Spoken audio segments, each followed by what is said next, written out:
Are we live? Hello, all you lovely people, smart people, good people. Yeah, we're back. We're back. I just kicked over the trash can. That's what that noise was. That's how we like it around here. Things are in the way. Things are all in the way. But we've got a screen in front of us and we're ready to go right on time. Yes, guys, welcome in the chat. Good to see you all in the chat. Hello, everybody. Now, I was just listening to one of the jailhouse calls between Donna and Charlie. I won't say which one. I'm going to save the surprise because it's one that I've heard before, obviously, but I'd forgotten about the magnitude of what was discussed. It's a short one. It's not a nice long one. So I think we're going to do a little morning Metrix show. Of course, that will be a Portuguese morning show. So many of you might be still asleep, but if you wake up at 3 a.m. or 5 a.m., you'll know what to do. Yeah, I think it's going to be an interesting little thing to have a look at. Really blows it up on the phone there, on the jailhouse calls. Anyway, that's not for tonight, kids. For tonight, we're looking at the man himself, the Jeffrey Lacasse, king of the legends, who's come back to speak with General Isom.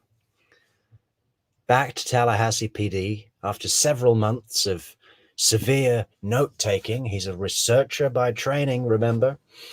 So he's been all over this case, looking through receipts, making notes, talking to his therapist, going over documents, mapping out everything that had happened around the murder and with his relationship with Wendi, on a wider scale throughout their whole relationship, basically. And he's crosses the I's and dots the T's, and he brings them all back to spell out murder plot to General Isom. It takes General Isom quite a while to write that down or remember how to spell it.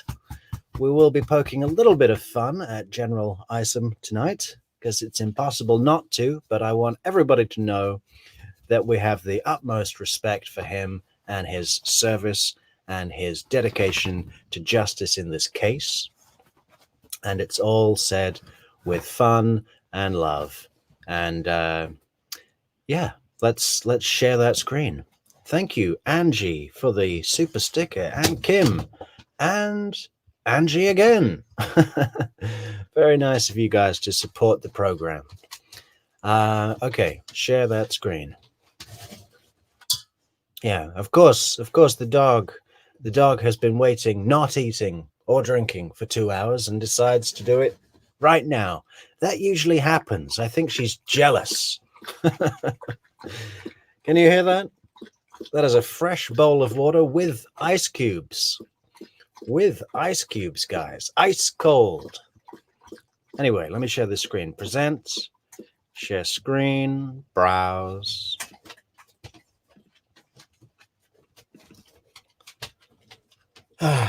You gonna have your munch and crunch now, Soap? Munch and crunch. Cookies. Let's go.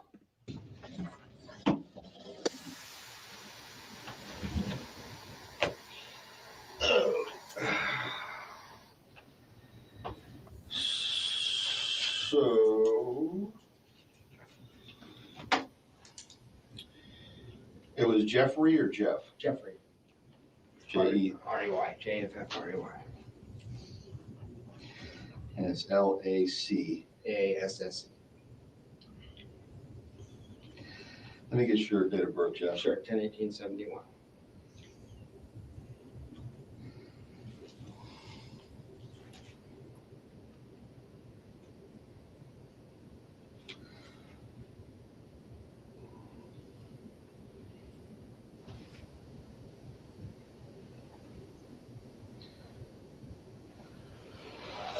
Okay. So what's up?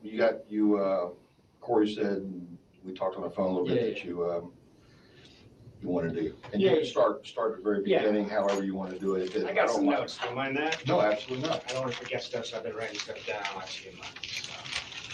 Probably might end up. Well, here's the thing, and just to give you the broad overview quickly. I felt like when I first talked to Investigator Hale, I was shattered. I mean, you can imagine, you see violent crime all the time.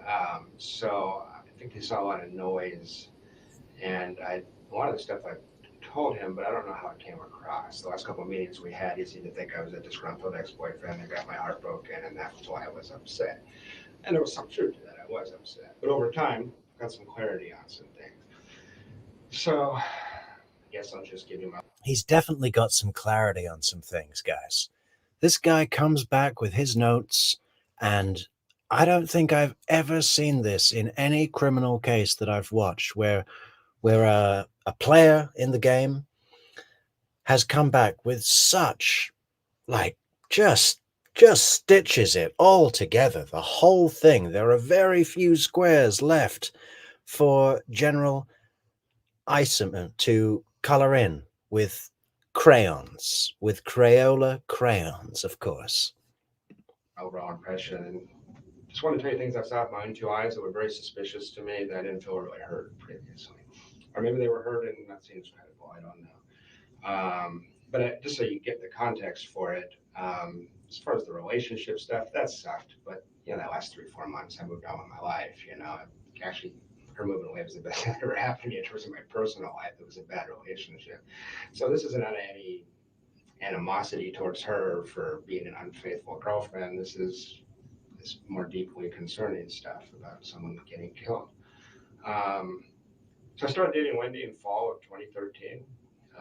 We had mutual friends, because a lot of my friends are in the Jewish community at the School of Social Work. So we both talked to a lot of the same people, you know, throughout the investigation. Your name came up a couple of times. And we just have a lot of like mutual friends and stuff. So that's how we met. So we dated casually in the fall. She just got divorced, so had I actually. And at the time, I mean, I came in here before, like, I thought Markel was a dick. I mean, that's what I had been taught by Wendi. Over time, I realized I was kind of misled. But in the fall, it was interesting. Let me start. Danny had been describing Wendi as a pathological liar and a mentally ill narcissistic sociopath, and a semi-joking... Pathological liar and a mentally ill narcissistic sociopath. Could there be any more accurate description? I was listening to this segment that we're going to be going through earlier today, guys, just in the background, not really taking notes, but I'm not Jeff Lacasse. And there's so much in it I recognize from my own life. And I think we all do, right? Little bits and pieces, but practically every word out of his mouth, I could say. manner, but To you? to other people, I just heard that through the grapevine. Because people said, be careful with Wendi. She's a little unbalanced. And I said, well, she seems upset about her divorce, but I don't know if she's unbalanced. I didn't think it's... A little unbalanced. And Jeff is a Libra, as he's just disclosed. 1018. The sign of balance. Put it on the scale, Jeff. seriously at the time. That sounds extreme, right? I thought these 2 people were having a nasty divorce. He's calling names. I thought it was totally out of line. It's one of the reasons I was upset with him, because you've seen the court documents. I mean, he got sick of her and really went after her legally in a really aggressive way, and not knowing the background. I thought it was inappropriate. I thought it was taking things too far, trying to disbar your ex-wife. But one impression I'm left with is, I don't think I said this before, like in December or January, I thought that was totally out of line.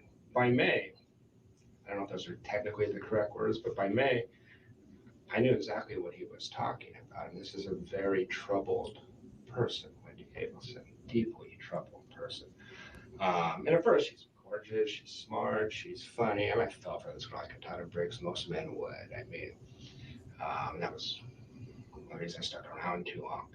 But just an overall impression of her. And Danny says this in court documents, actually. She's a very manipulative person, pathological liar.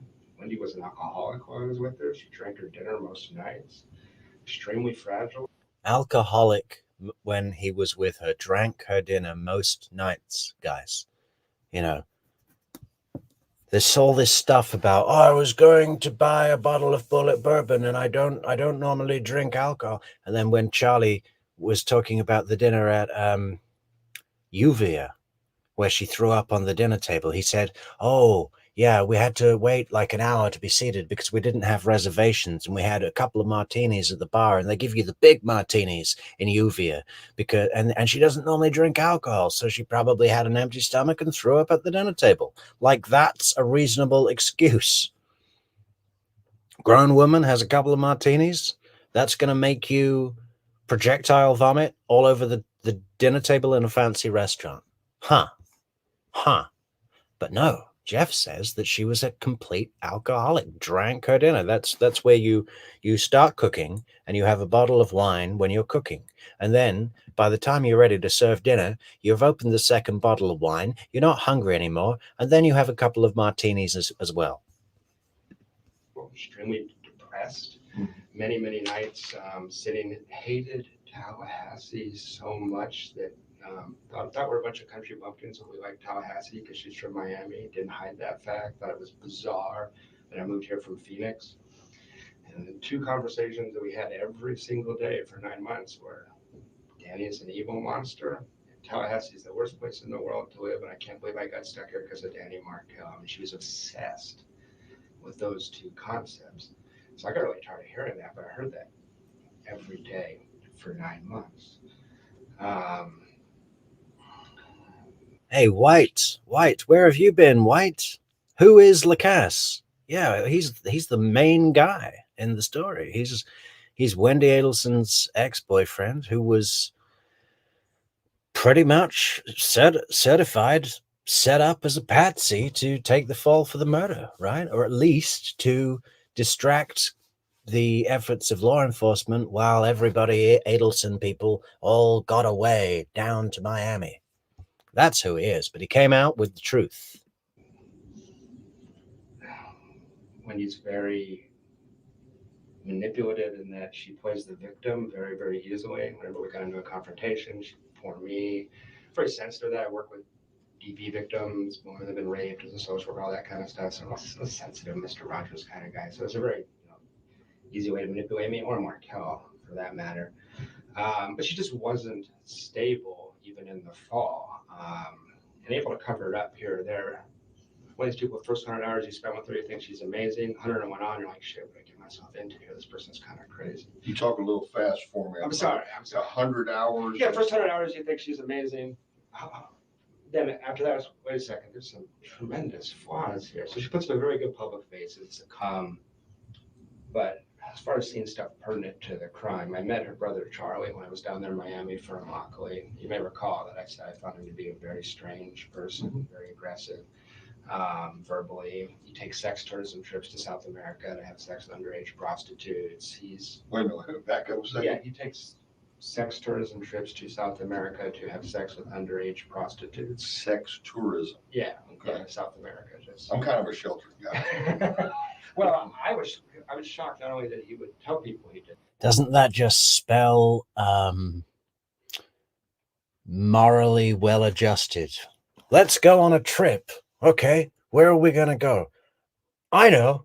Let's go to a country in South America where we can have sex with underage prostitutes. And the whole group's like, yeah, that's a great idea. Man, I mean, I guess that's a big business, right? But I don't think I have people in my friend circle that would be doing that. I hope not. That they would tell his younger sister. That was strange to me. Very odd. And there's this odd dynamic between them. The whole family is real weird. He talked in the hot tub about punishing a girl by anally violating her in front of Wendi and I, like bragging about the fact that he'd hurt this girl because she got him in an uncomfortable situation. So he came off like an offender to me. He came off like a kind of sociopathic, like, this is strange. He just met me. He's telling me this. It was really weird. Okay, Yeah, go ahead. I know. I'm just trying to rein you in a little bit so I can make sure I get it right. Yeah, I do recall something about a hot tub. Yeah. But I think it may have been something I read from Corey Hale's report. It might have been. Yeah, I talked to him. But Are you saying you're in the hot tub I'm in the hot tub. after the Immokalee Yeah, exactly. retreat? Exactly. We went from Immokalee to Miami and hung out with their brother. Okay. The first time. So you're in Miami at his place, I Yeah, guess? exactly. It's very well. It's got a really nice house in Miami Beach area. Miami Beach. Yeah. Okay, so you're there and you're in the hot tub. Yeah. She's in the hot tub. Yeah. And the brother Charlie's in the hot tub. Yeah. Yeah. Okay. Charlie's talking about, punishing girls through anally violating them in front of his sister. It's just. Is it braggadocious? Yeah. Yeah. Like she got him punched out at a wedding. He had a Korean girlfriend and brought him as the only white guy to 400 Korean people and just him. Some of the men took offense and he got punched out. Charlie did. Yeah. So the way he handled that was to anally violate her and then brag about it the next day. I mean, it was really, really weird. That had happened the day before y'all got in the hot tub? No, I misspoke there. It was pretty recent. It wasn't that day, but Okay. It was last month, the last couple of weeks, something like that. So he goes to a Korean wedding Yeah. as the only Anglo, Yeah, exactly. and some men took offense because he was a date for one of the Exactly. Korean girls that was at the wedding. Exactly. And he got punched. And he probably opened his mouth or something. So, He says he got sucker punched, but I don't know. okay, so he gets, and so his way of getting retribution. And that's not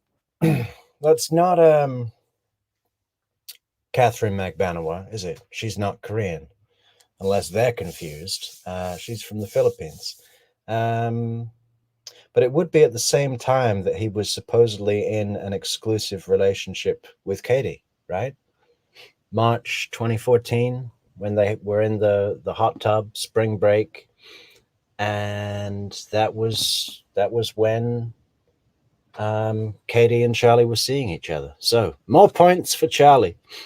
Is the girl that brought him to the wedding is to Yeah. rape her? Well, it did not rape. It wasn't rape. It was consensual sex. But he was bragging about the fact that he made it hurt a lot and that kind of stuff. Oh, okay. And that was just. And that was anal penetration. Yeah. He's bragging about. It was 20 minutes after I met him.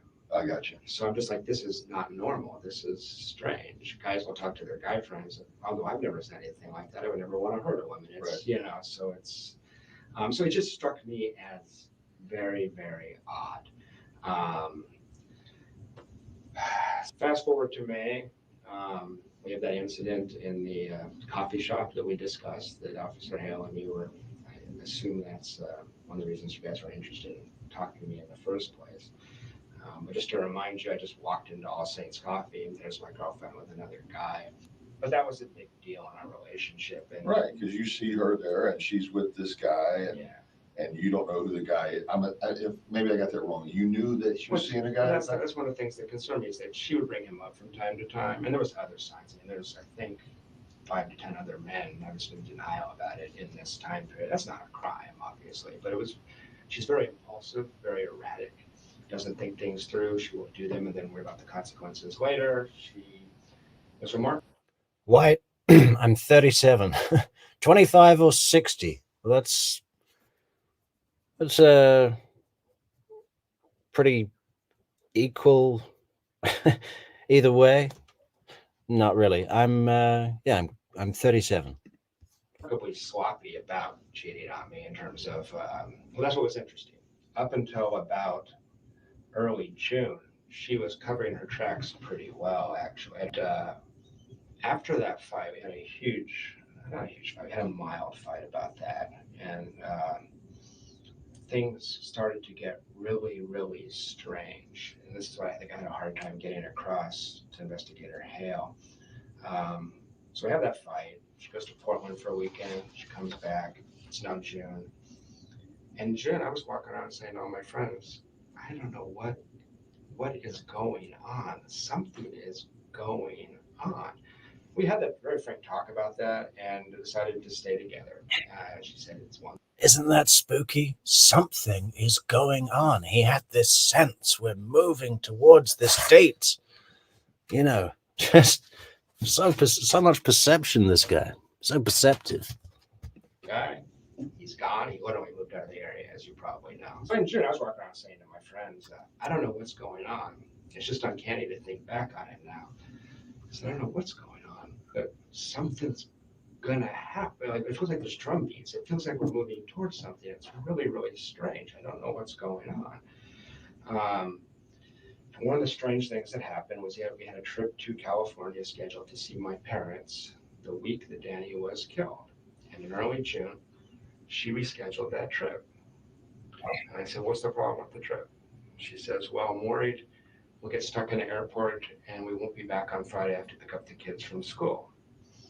And I said, but we're coming back Thursday night. It's not winter. I'm not going, winter in the winter, I'd understand.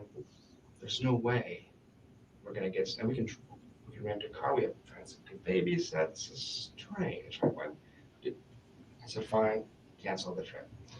And that was going to be in early June? The trip was going to be the week that Danny was killed. Oh, okay. That was the trip? 11th to 19th was supposed to be the trip.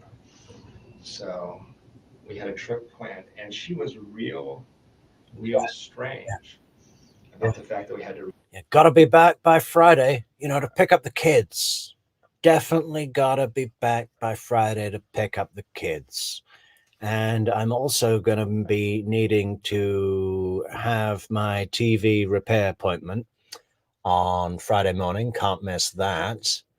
And I'll also need to be texting Dan Markel about his schedule. So yeah, can't miss Friday. Reschedule this trip. It just didn't make sense. And I even said, if you just don't want to go because you don't feel comfortable right now, just tell me. That's cool. She goes, no, I have to pick up the kids from school that day. I just have to. I don't want to do anything to stop that. And she said, I'll miss the kids at that point. I said, okay. A couple of days later, I say, well, she said, but I want to spend that time with you. I was leaving for Tennessee on Friday. And she said, I want to spend that Monday through Thursday with you. I said, great. You want to go to St. Augustine? She loves the beach. She hates Tallahassee. This, again, is just very strange and suspicious to me. Wendi Adelson tells me, what I want to do is a staycation. I want to stay home in Tallahassee. I said, you want to stay in Tallahassee the hottest week of the year? Yeah, it's the annual pig race that week in July. We can't miss the annual pig race. We get on the pig and we race it into a swamp. I'm not missing that opportunity.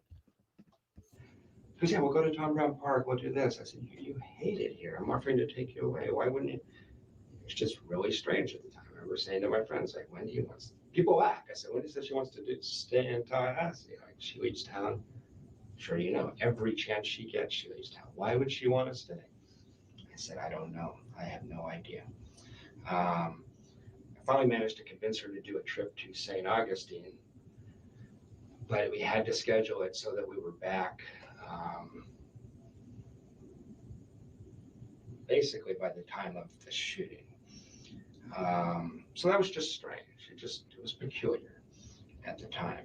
And when we scheduled that trip to St. Augustine, I'm sitting her, she has her calendar open. You have to schedule everything with her. That's just how she was. There was just, at the time, I can remember sitting in her office trying to schedule this, and there's this weirdness about that weekend. We're scheduling other things, no problem. But that weekend, she just was intent on. That day meant something to me before Danny was shot. Like, there's something weird about that week. I don't know what it is, but there's something weird about that week. If we keep going through June, other things I noticed in June that were really crazy. Let me back up a second so I get this right. Yeah. July 11th through 19th, you're supposed to go to California. Yeah. Leave on the 11th, come back on the 19th. I can look it up for you. It might be 12th to 19th, but it was the week that Danny was shot. Yes. Okay. Yeah. So when is she saying, I can't do it? What date? What date are we talking about when she's telling you I can't do it? Early June. I can pull up exactly. Early June. Early June. Yeah. So you're supposed to go to California with her, just you two. We have plane tickets purchased. And she sat me down. I think it was June 5th or 7th. I will find out for you if you would like. Yeah. And she just said, I can't do that, and it just didn't make sense. It just didn't make any sense. Yeah, Jeff, we can't go to California. What are you, nuts? I have a plan to force you into a jealous rage, and then I have another plan to go and meet Jane in the park. so I can plant seeds, okay? It's all been arranged, Jeff. That week, I need to be prepping Jane to come in to this very interrogation room. Is this the same room? Looks like it. And, write your name on the wall. So she'd already said that date was that window of She said, this is the 1 week I have to go see your parents. And I said, 11th through the 19th. but that was in May we booked them. So 3 different times she canceled plans with me in the 2 or 3 day period with January. What you're leading to is this is highly suspicious that she needs to be here on the 18th of July. Yeah, just anecdotally, subjectively, whatever it's worth, it was really weird. It was really strange. I know this woman, I know her really well. And there was something at the time, me saying to my friends, what's going on? It's just really, really strange. It's just really. She'd never done anything like this before? No, she had canceled and recanceled, and she did that all the time. Completely disorganized person, but it usually made sense. It usually had a reason, and usually the reason was something about court with Danny, or parents wanted to come down to South Florida. Every other time but this, I understood. This time I was completely puzzled. It didn't make sense, and it was very, very strange. Okay, so she cancels this trip to California. Did you go anyway? No, of course you did. You were okay. Wish I had. Yeah. And so what happens to these plane tickets? Her ticket, I have no idea. So she bought her own? Yeah, we got separate plane tickets. As a matter of fact, I don't know that she did buy a plane ticket. Oh. But she. See, even with all Jeff's notes, there's still more he's discovering in this interview. As a matter of fact, I don't know that she did buy a plane ticket. It's fantastic. Told me she did. St. Aaron. And this is like Christmas morning to General Isom. He's getting everything he wants all at once. Same flight. I can find out if I can send you my reservation, because we had a discussion about getting our seats moved together. So I think she probably bought a ticket, actually, but I never saw the ticket. It wasn't discussed any further? I can't recall. Okay, so that's the first thing. In early June, she says, Jeff, I got to be back on that Friday, the 18th. Exactly. To pick up the kids. I guess that's going to be the first of her week with the kids, maybe? Yeah, she gets the kids back after because they went to 7-day schedule in the summer. Right. And she's going, I'll miss the kids. I said, we'll be back. It's not, I said, if you don't want to go, just tell me I don't want to go. No, I want to go. I just got to be back for the kids. There was a special. Okay, why not adjust the flight or just Well, she had the kids the previous week. This was her one free week. She's also booked all summer. Well, the 18th is a Friday. Yeah, it is. Okay, so, going backwards, Hey, thank you so much, Marie Chiarello, for the super chats. Thank you so much. Really appreciate it. 11th should have been a Thursday, I'm thinking. I could look it up, but it just wasn't. She was booked week by week throughout the summer. She doesn't even have any school stuff, right? I mean, I don't know if you're off during that time. No, I'm completely off. She has a lot of obligations to her parents. Her parents want her down in Miami every chance she gets. All through this town, and there's parents. All right, so three different occasions. This at the time, it's like, oh, what's going on with the 18th of July or the week of the 18th? What is this? I don't understand what this is.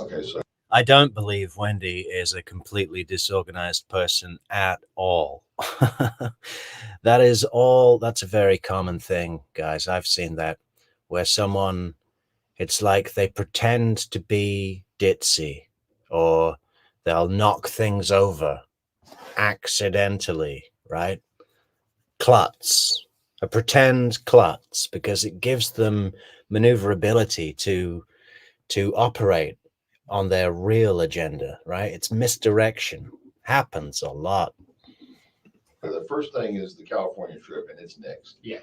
Then you want to take her to St. Augustine, Yeah, she wants to stay, and that's just bizarre. But did you ever make plans to go to St. Augustine? Yeah, so a week later, again, we sat in front of the calendar, and it was really strange. There was this hesitancy about that weekend. She says, I'll go to St. Augustine. We have to be back early on Friday. Early on Friday. Early on Friday. What is early leave on Friday? We were gonna wake up and come straight back from St. Augustine, so we would have got up at 7, been here by 9 or 10. Okay. She had picked the kids from school till 4, didn't make sense. Okay. So I said fine, and my thing was I was gonna drop her off and then drive up to Atlanta. I was gonna drop her off and go. So that was just strange, it just stuck in my head, like what? Because your trip to your friend up in Tennessee, what was the date you were supposed to I go? was supposed to leave at about 10 or 11 a.m. on Friday the 18th. Okay. Because I was supposed to the original trip was to go straight to Atlanta, stay the night in Atlanta, then go to Tennessee the next day. So I was supposed to leave here at 10 or 11 and get there at 4 or 5. On Friday afternoon. Friday afternoon.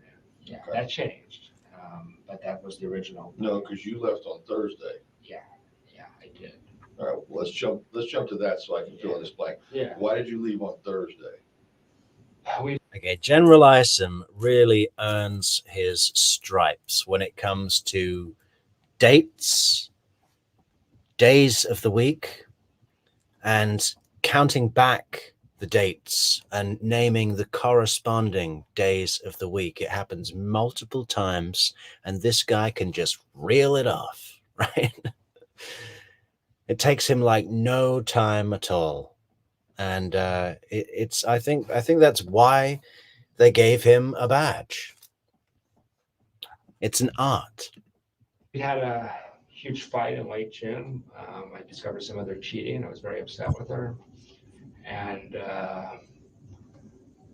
she had sent me had sort of broken up, basically. But she put me on a 7-day hold. Oh, yeah, Yeah, okay, I sure. remember that. She sent you an email or Yeah, something? exactly. So the night before, I was so upset. I was just like, fuck this, I'm going. I said, get out of town. I was upset. But that's something my friends have said to me that I've never said this, but my friends have said, Jeff, because sometimes it's hard for me to see this clearly, they can see it more clearly. Jeff, you do realize that if you left Friday at 11 a.m. for Atlanta, what this would have looked like, you would have been in custody. You're right. Oh. Now, I'm not saying that, but some of my friends, it was like a clumsy attempt to take attention off her and put it on me. I'm not saying. And isn't it ironic that the reason he left early is because Wendi was fucking with his head? You know, he was like, man, I'm just getting out of town. I'm getting in the car and I'm just getting out of town because this is bullshit. So, and she wanted to fuck with his head so that it would be believable that he had motive to do a crime of passion. They're breaking up and Jeff's upset. So what's he going to do? He's going to bust into Trescott Drive and kill Professor Markel. Yeah, kind of backfired on that, Wendi, huh? And that's true. It sounds a little far-flung to me. It sounds a little clumsy to me. But she knew exactly when I was going to leave. I'm a late riser, and she didn't know I changed my plans, obviously. So I'm glad I changed my plans. I wouldn't blame you guys for being a little more suspicious if you didn't. I mean, if I leave at 11, you just see me driving north 10 minutes after Danny showed up. So that looks suspicious to a lot of people. I know it makes it sound like a criminal mastermind. It may sound crazy to you, but that's what my friends say.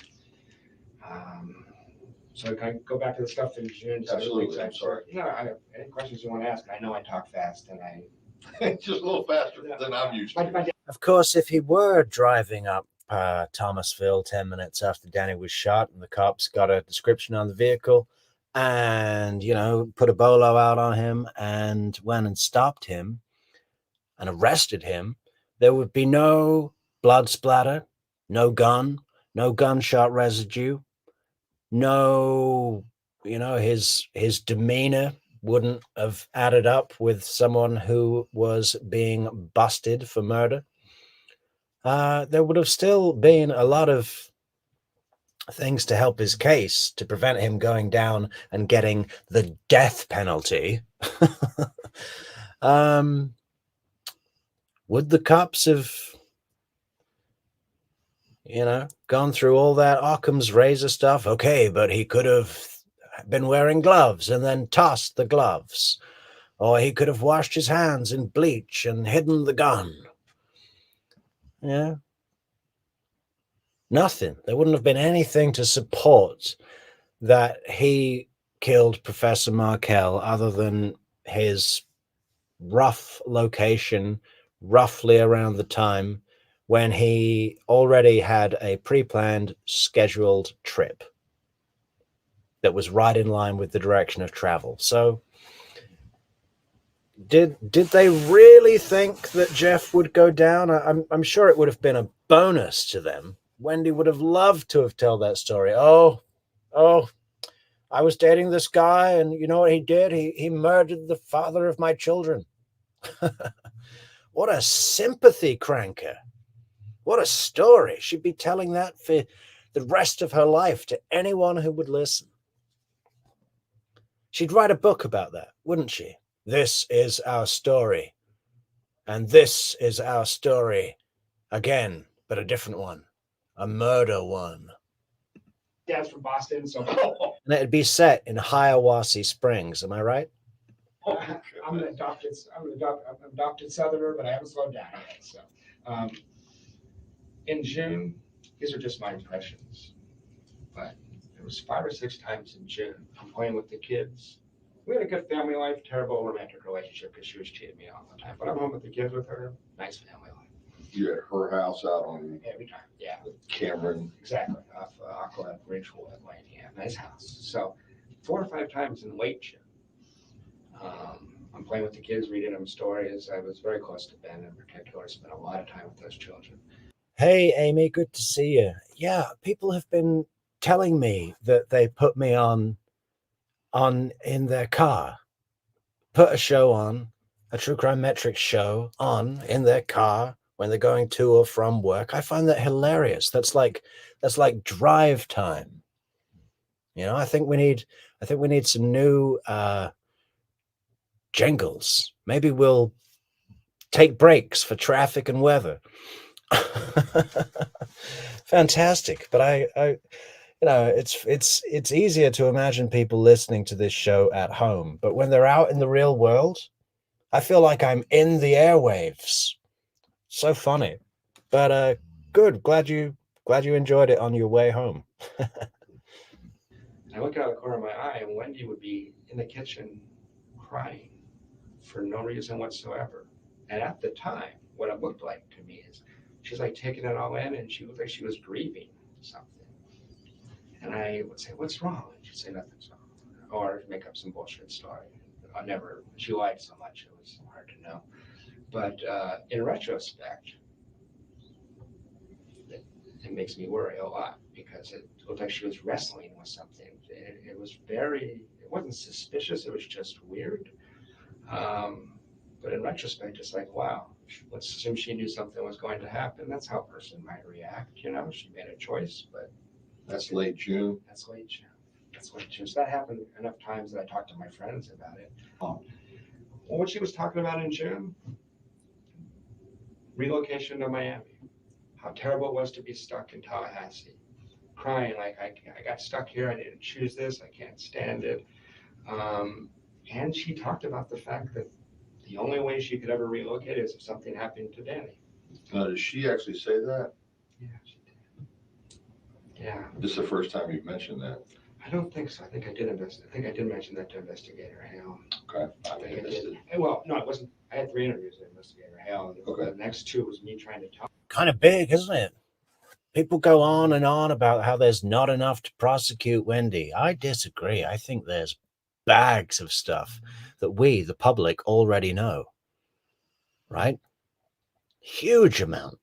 Which, when you put it all together, it's like Charlie and his coincidences. How many times can you say, yeah, it was that was another 1,000,000 to 1 freak odds coincidence? Yeah, that was number 58 of the coincidences. All of them super high odds. What was it again? The only way that I could move to Jeff is like, are you going to move to Miami? And Wendi says, the only way I could move to Miami is if something happened to Danny. And something did, didn't it? He was shot in the face twice, spent 14 hours in agonizing pain, and then died. And then guess what? She moved to Miami. Is that circumstantial? I guess it still is circumstantial, but it's a big piece. Oh, and things like this. I don't think he was hearing me. Okay. So, no, she didn't say that I killed Danny. She didn't say that word for word. But it was because I was saying, hey, we're about to like get serious here. Are you going to be here? Because she hated it so much. I need to know what's going to happen. And she's like, well, the only way that, let me give you the context. The only way I could leave is if something happened to Danny. But if that did happen, that would be a tough decision. I would probably need to go back to Miami to be with my parents. So that scenario came from her. But it was a response to a question from me. So, I mean, I guess I need to be fair about that one. Sure. But it was, and it's true, right? I mean, it was, I asked if Danny might move with her. She said she would not be willing to do that. But she was talking about that. She would not be willing to do that. No, she didn't. Well, Danny had job offers from all over the country constantly, and she didn't want to live in Houston or St. Louis or things like that. Oh yeah, Neverly Darling has reminded us all to leave a like on the channel, folks, on the video, right? And subscribe to the channel. We've got a lot of new players in tonight, I think. Make sure you're all subscribed because we're just rolling out the content at the moment, folks. We're back to daily streams. We took a little break. We were busy on the ground doing ground things, but we're back and we're rolling out the content. We're going to have a special short video in the morning. I think I'm just going to roll one out in the morning. Okay. And so all you guys probably be asleep, but maybe we'll have other people. And you guys can check it out later. It's one of the jailhouse calls that I won't say which one. We'll leave a surprise. But I was listening it just before the show, and I had heard it before, obviously, but I'd forgotten about the mega impact of what was revealed. Huge, huge. So make sure you subscribe, turn that bell on for the notifications, okay? Also, if you want to support the channel, guys, there's a link to buymeacoffee.com in the description for the video, a Patreon link, which will be working by tomorrow. It's not yet. And super chat, super like, super thanks, super sticker. And I think that's it. Oh, social networks in the description for the video where you can get updates. Fantastic true crime Metrix updates. I mean, she was miserable here. She was here just because she came with Danny. She didn't like her job. She didn't like the area. She didn't like split custody.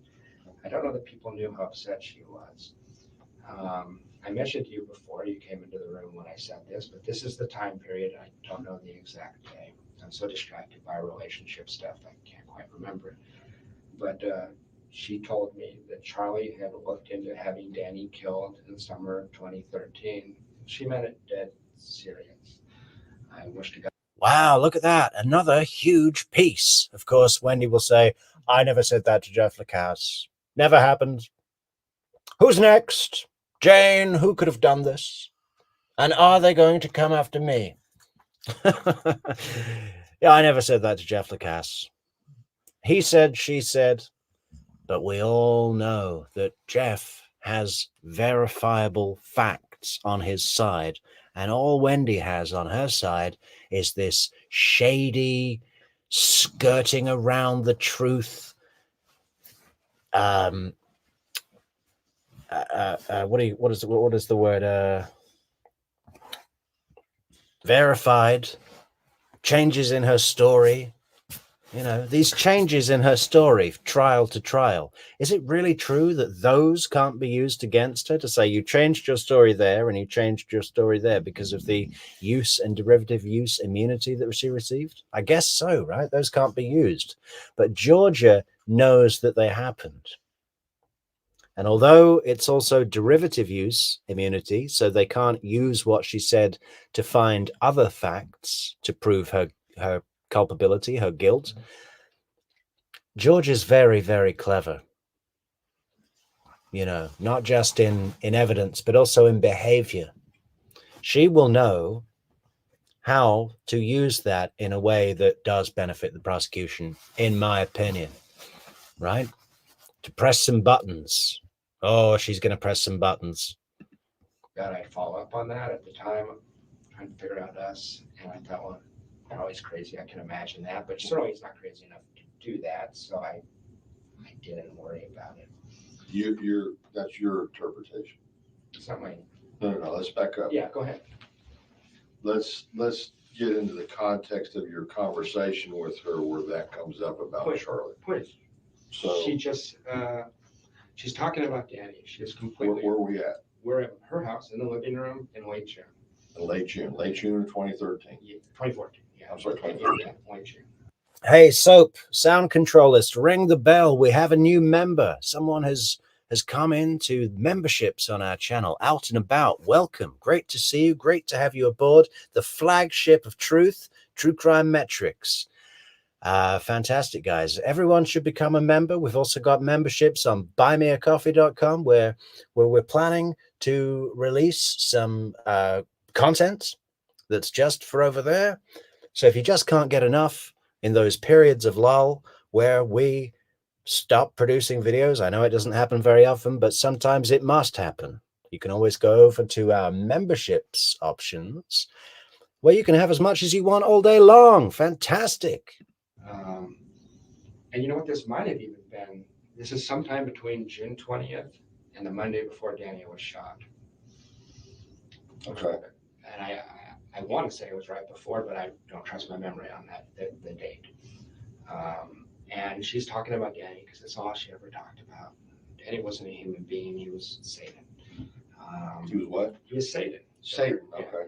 And what was so strange about this was that in January, February, March, they had a lot of court stuff, and I could see why she'd be so pissed off. Hey, how's the audio, guys? Karen Michael says the audio sucks. Are the levels okay on the stream? Is my audio bad? Is the video audio bad? This is a interrogation video stream, so it's not perfect on the actual video, but there's not much I can do about that. Somebody we know and trust, let us know how the audio is in the Neverly. Neaty, how's the audio?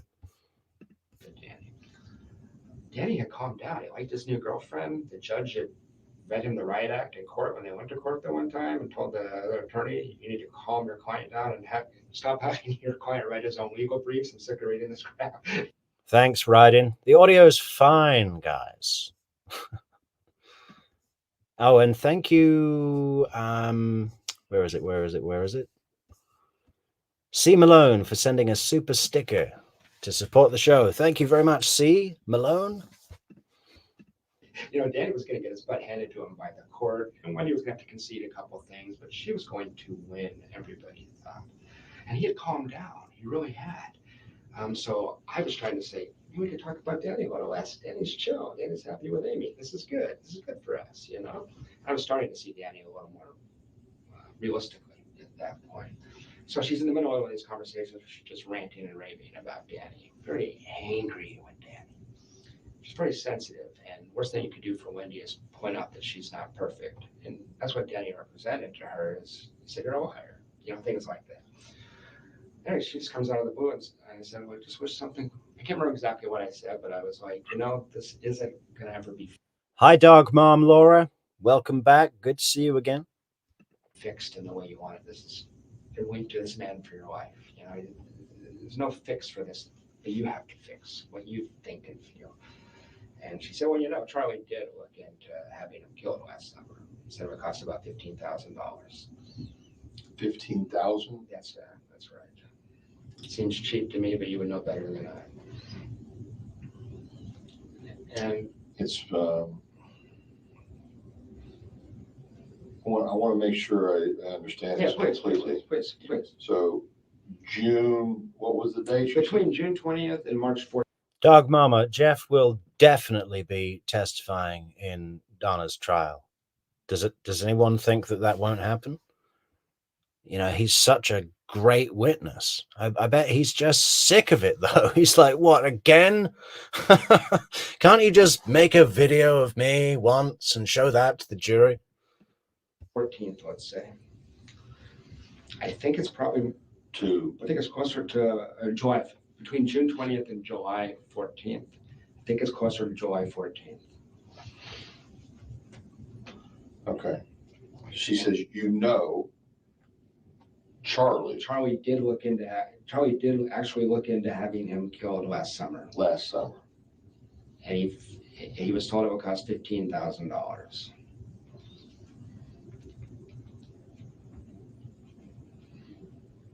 And what if Charlie's... This is just paraphrased, but I want to make sure I Yeah, understand. Charlie did look into having Danny killed last summer. It would cost about $15,000. And that's not exactly word for word, but that's pretty close to what she said.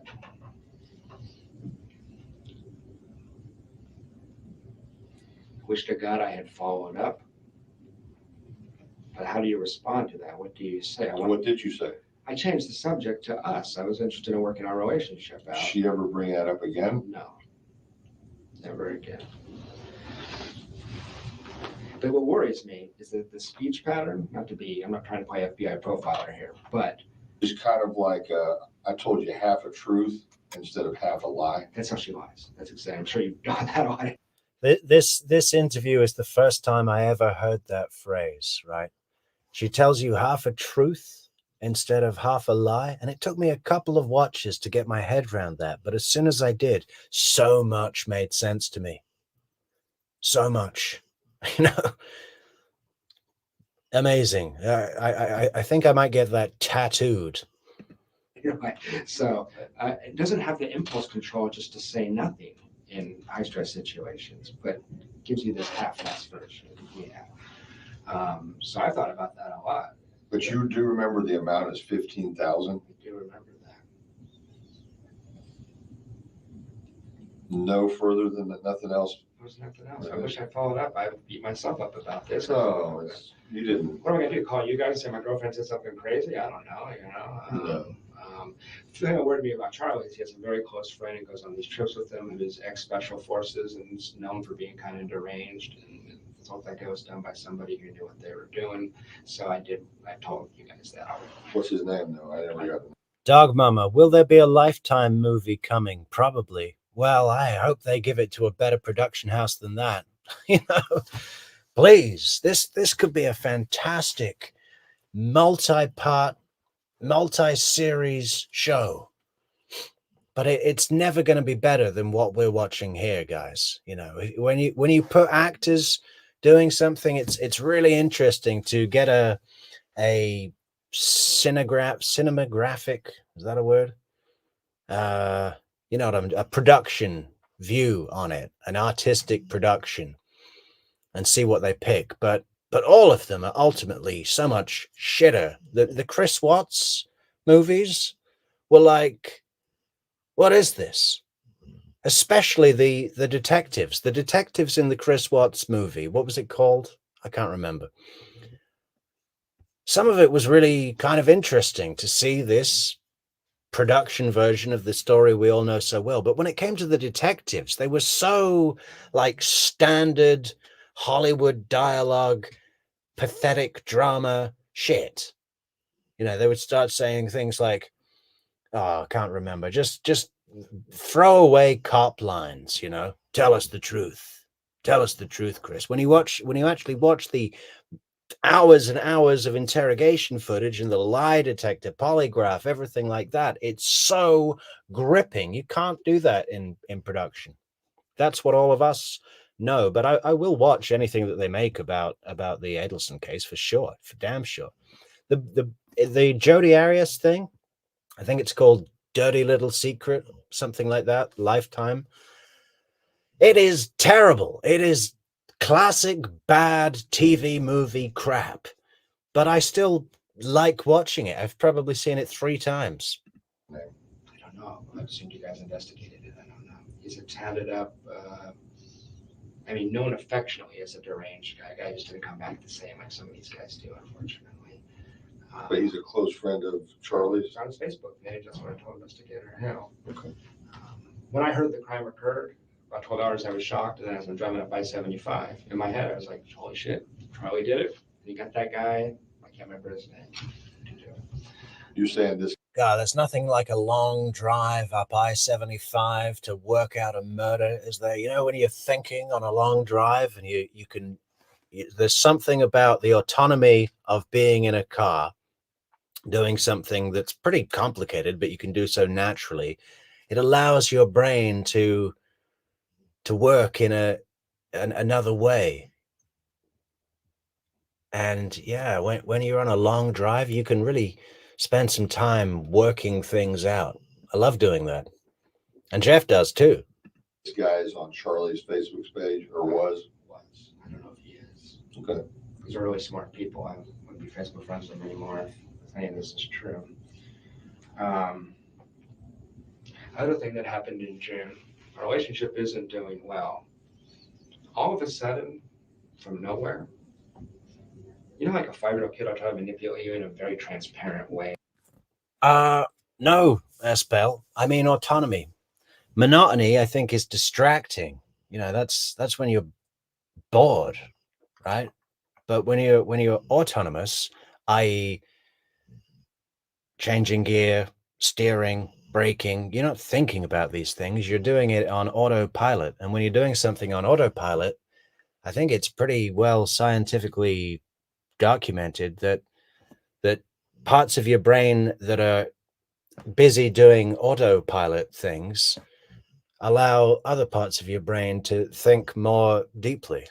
There's I don't know what you call it. I'm not a brain doctor, although I have seen one on TV. And it's like obvious what they're doing.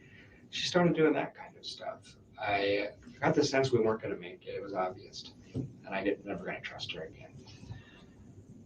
All of a sudden, she throws me the world. And I felt at the time, I said to my friends, I've been very careful not to develop like a hindsight bias. I've checked back in with my friends. What did I say? They said, you said in June, it felt like Wendi was stringing you along for some reason. And you couldn't figure out why didn't you just break up with you? She's like, this ain't going to work, you know? So all of a sudden. Adelson manga, C. Malone. I've been thinking of Adelson case tarot cards, right? I think it could be $1 million idea. Or a board game. You know, fantastic. Like the chance card. You have to pick up the chance card if you land on square 6. I don't know.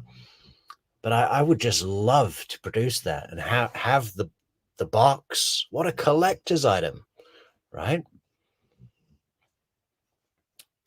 Yeah, I know that there's so much that could be done. We've got to find the budget for this somewhere, guys. Support the channel, buymeacoffee.com. We got some real good merch coming out for you soon as well. She's telling me I should move in. Move in with her? Yeah, she's talking about moving in. And I wanted a family so bad. She knew that. She manipulated me with the kids constantly. She said the kids should start calling you daddy. I'm going to talk to my mom and dad, and I'm not Jewish. That was all they wanted. I'm going to get proof by their parents. I'm going to give you the passwords. I'm going to give you all my computer accounts. She started acting like this was going to be a permanent thing. I'm sorry. Yeah, that's okay. I can give you a second. I'm just I have to respond to this I understand. right now. I understand.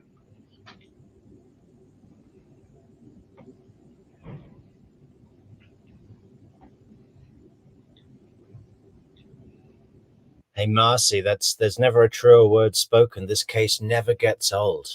You know, this is never getting old, and it just keeps going on and on. Every 5 minutes, there's another new trial on the horizon. Fantastic. Can't wait for September to cover this Donna Adelson case. Man, it's going to be such a ride.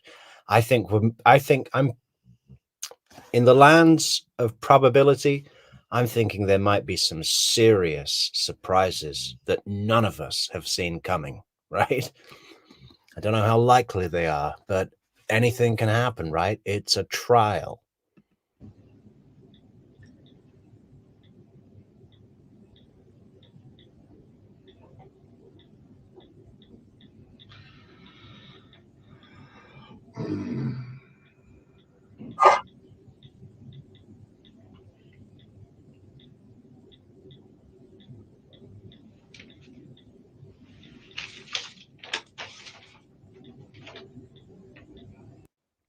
Okay, yeah, I can turn up the video. There we go. It's on max. Is that better, Netherly?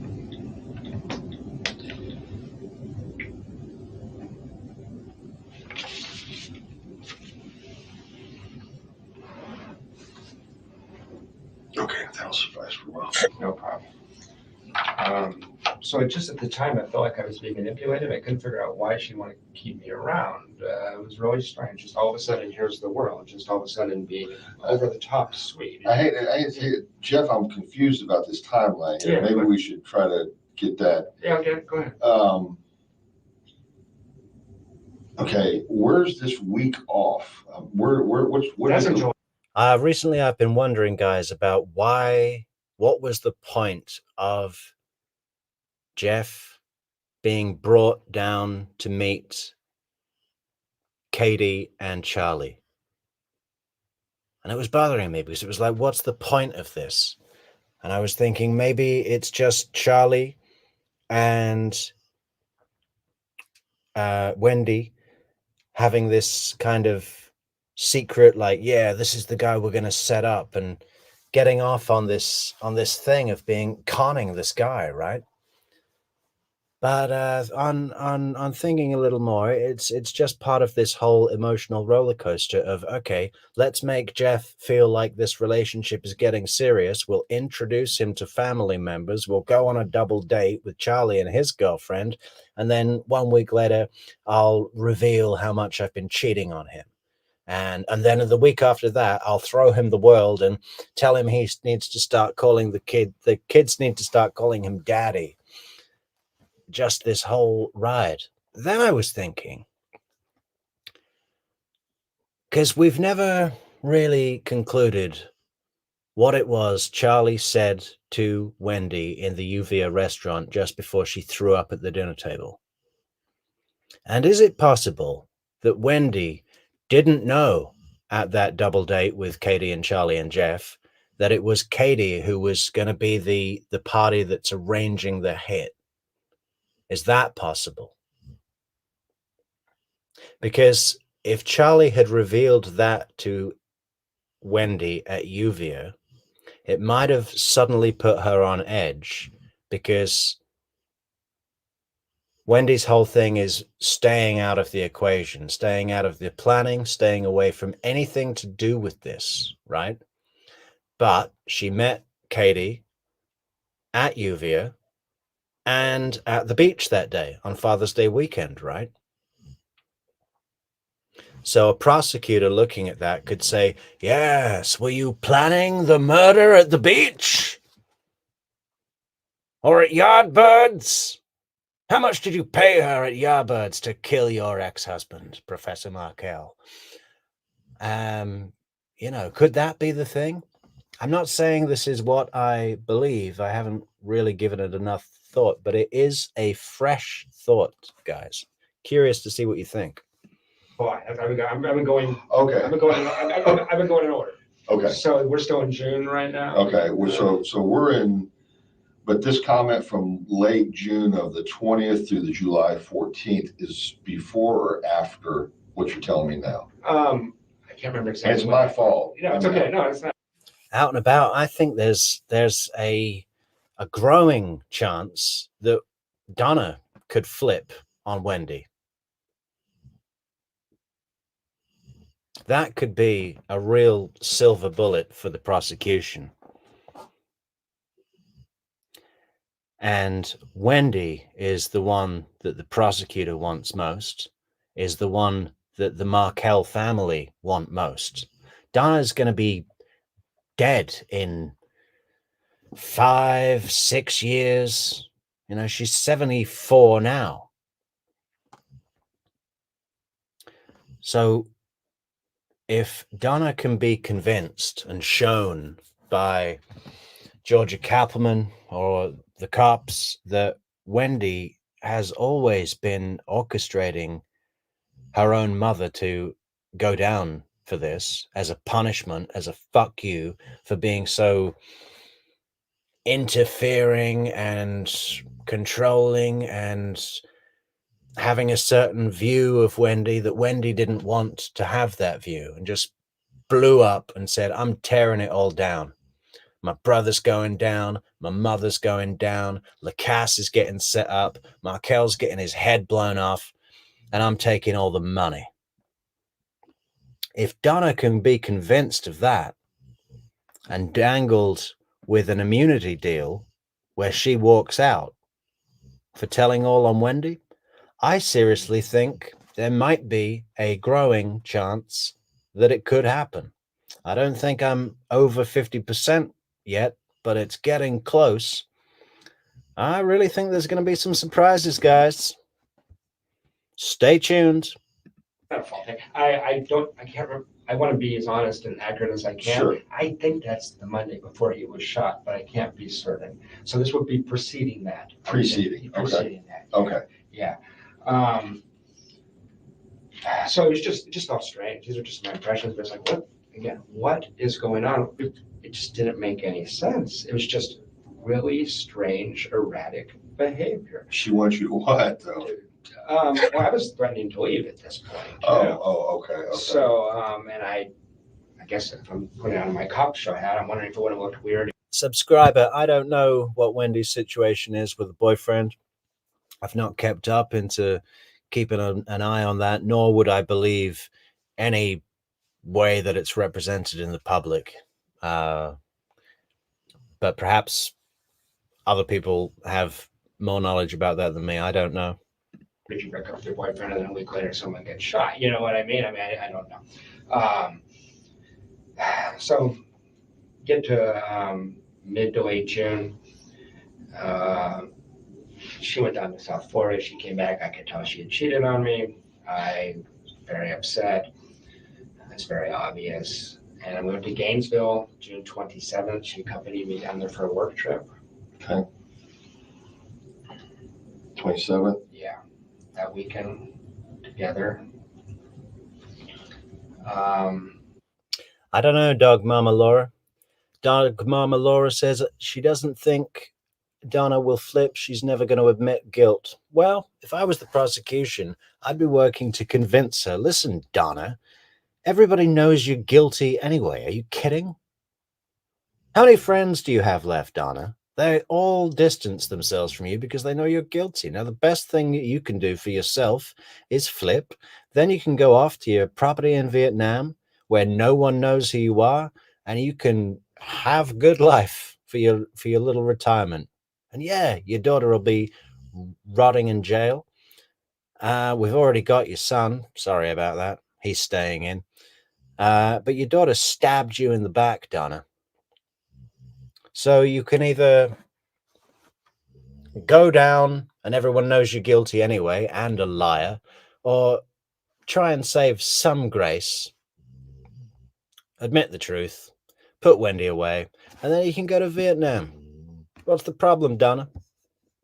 But I agree, Donna might be steadfast on not admitting guilt and believing Daniel Rashbaum saying, yes, we'll expand on the double extortion. You know, the TV isn't a code for anything. The jury will understand that this time.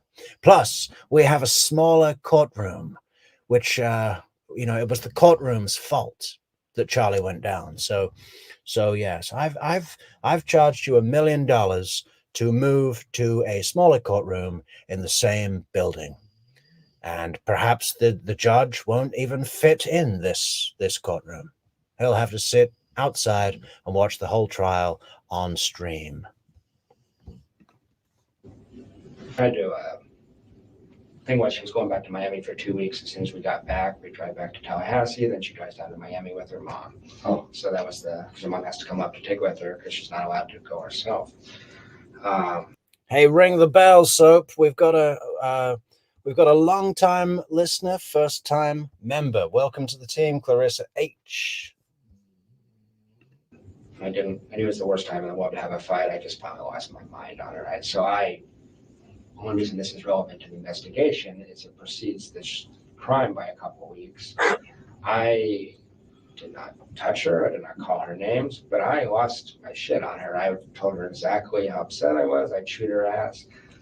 She decompensated in a way that I've never seen an adult do before. She ended up in the fetal position, sobbing like a 3-year-old. This. So I was really upset, as you can imagine. I mean, and put me with the kids on Mother's Day and the next day, I was really upset. So anyway, I was pretty angry with her. And you may have seen the email. She actually was manipulative enough. They ended up apologizing for that. Because, Was this on her Gmail account? Yes, yes. There's a lot of. Other investigators have looked at those. Gotcha. And so I'd have to figure out which one. Yeah. I'm just saying, if you see it, it's a little bit. I just didn't know if it was her Gmail account or her work account or a different account. Yeah. If I want to go back and look at it, I'm going to look at the Gmail. Yeah, it's Gmail. It's on Gmail. Did she give a reason?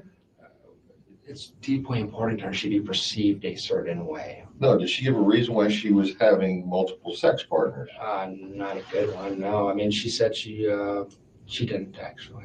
She said she was very upset by my behavior in Immokalee when we had two that you or I would probably consider normal range, uncomfortable conversations for 30 seconds. Where she said, I was afraid in Immokalee you were going to be a jerk. I said, could you please be more considerate to me? That's literally all I said. Yeah, could you please be more considerate to me? You were a jerk in Monopoly? What is it called? Menominee. For 30 seconds. Where she said, I was afraid in Immokalee you were going to be a Immokalee. Menominee's in Wisconsin. Okay. Hey, Kurt. Good job, man. Welcome to the team. New member. Ring the bell. Jerk. I said, could you please be more considerate to me? That's literally all I said. She's a hair trigger. I think she didn't want a boyfriend, is my suspicion. I think I was awful helpful with the kids and stuff like that. Okay, I got you. I think she enjoyed using me as her. Okay, let's narrow this down. Yeah. Okay, June 27th. You're telling me is the date that you're in Gainesville and you have this blow up. Yeah, we have a total blow up. Okay, so is the comment about Charlie and the 15 grand after that? It is after that. Okay, so we can narrow it down to the 27th. Yeah, a few people find it difficult to see the button for memberships. I don't know what device you're on, Neaty. Let me see what it's like on a browser here. It's channel page, and then memberships. But I see something different because it's my account. Huh. That's a shame. We don't want to block our members, our budding new members. Okay, I'll try and find out some more information about that for next show. But Niti, you, of course, are an honorary member in spirit. And Yeah. after. You know what? I just want to be as conservative as I can, but I'm almost positive that was July, the Monday before he was shot. If I had to bet money on it, that's where I put my money. Okay. So when I was talking to her about that, I was struck by how cold and callous and basically sociopathic she was. Here I am, I was crying, I was very upset. Ian, everyone's a jerk in Monopoly. I don't know why anyone starts playing that game, you know? Everyone's stealing from the bank, making up their own free parking rules, saying, no, that's what we do at our house. No, we always play it like this. This is the rule, you know? The Parker brothers, read the instructions, please. And I said, you're not a sociopath. You must feel bad about this on a certain level. And she goes, I don't know if I'm a sociopath. I don't feel bad about any of this. Has there ever been a confusion about, okay, Jeff, I'll just be simple, elementary terms. Jeff loves Wendi. Wendi loves everybody.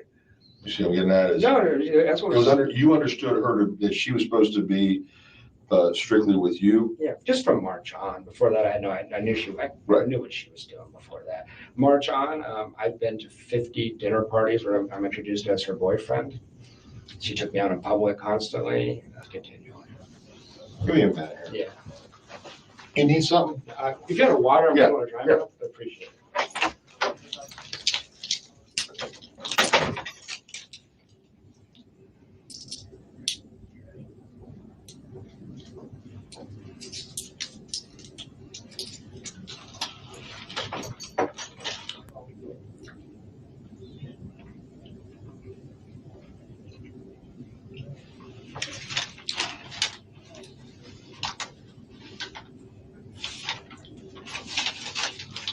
Spacey Dove, I'm definitely going to start working on some sketches for the Adelson Monopoly special board game. I think it would be fantastic. I think it would sell like fresh out of the oven, warmed through cakes, and you know, I would just love to see it. Maybe we should start a what is that that website where you pitch a business idea and I can't remember what it's called. I'm gonna look into it. I think it's called, oh, I don't know, I used to use it. Maybe it doesn't exist anymore.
Imagine if Ison came in with a totally different vibe and says, "Stand up, face the wall.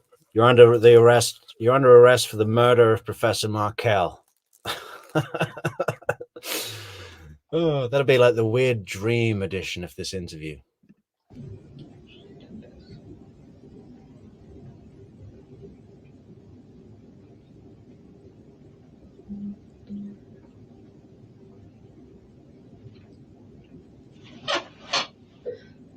He's a very interesting guy, and you may have known guys like this. I know. Kickstarter, yeah, that's it, Ian. We need a Kickstarter for Adelson Monopoly. It's gonna happen.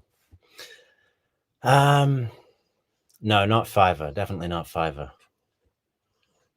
Kickstarter, yeah, that's it. Barbie Cat, you found the member sign up, but it didn't give you the big green button announcement. God damn. All right, we're writing to YouTube and we're having them send you a big green button. Maybe it'll come up in a moment. I don't know why that would happen, Barbie. Sorry. Some in Tallahassee. He's friends with people on both sides of the tracks. He's got friends that are physicians and professors and all that. He's got guys he hangs out at his gym that don't have a high school diploma, and he's able to buddy up with them too. He's very good socially. Charlie is street smart. He comes off kind of like a con man. He is really good with women. He's one of those con man womanizer types. Different girl every night. Very social and smooth. So he enjoys flowing from one side of society. He has a Ferrari. I mean, he could just hang out in the upper crust. He doesn't. He enjoys slumming with these other guys, you know. So I think he's taking trips with that guy, though. If you're going to look into it, I believe he's part of the crew that like went to South America. I have somebody checking right now to see if maybe we're talking about the same person. Yeah, I don't know.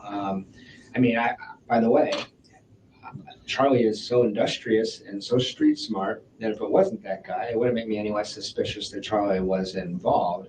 He just was the natural. Yeah, green love hearts in the chat, guys, for Barbie Cat. She didn't get her big green button, but we want to make her feel welcome with big green love hearts for Barbie Cat. Okay. The first thing that popped into. So what do you think, Jeff? You don't. Okay, so when you first started talking to me today, and don't take this the wrong way, but when you first started talking to me, I thought we were fixing to crucify Wendi right here, as far as everything, and that she was directly involved. Not necessarily that she killed her ex-husband, but had solicited for someone to do it. I still believe that. It's things like this with Isom, where it's like, what's up with you, man?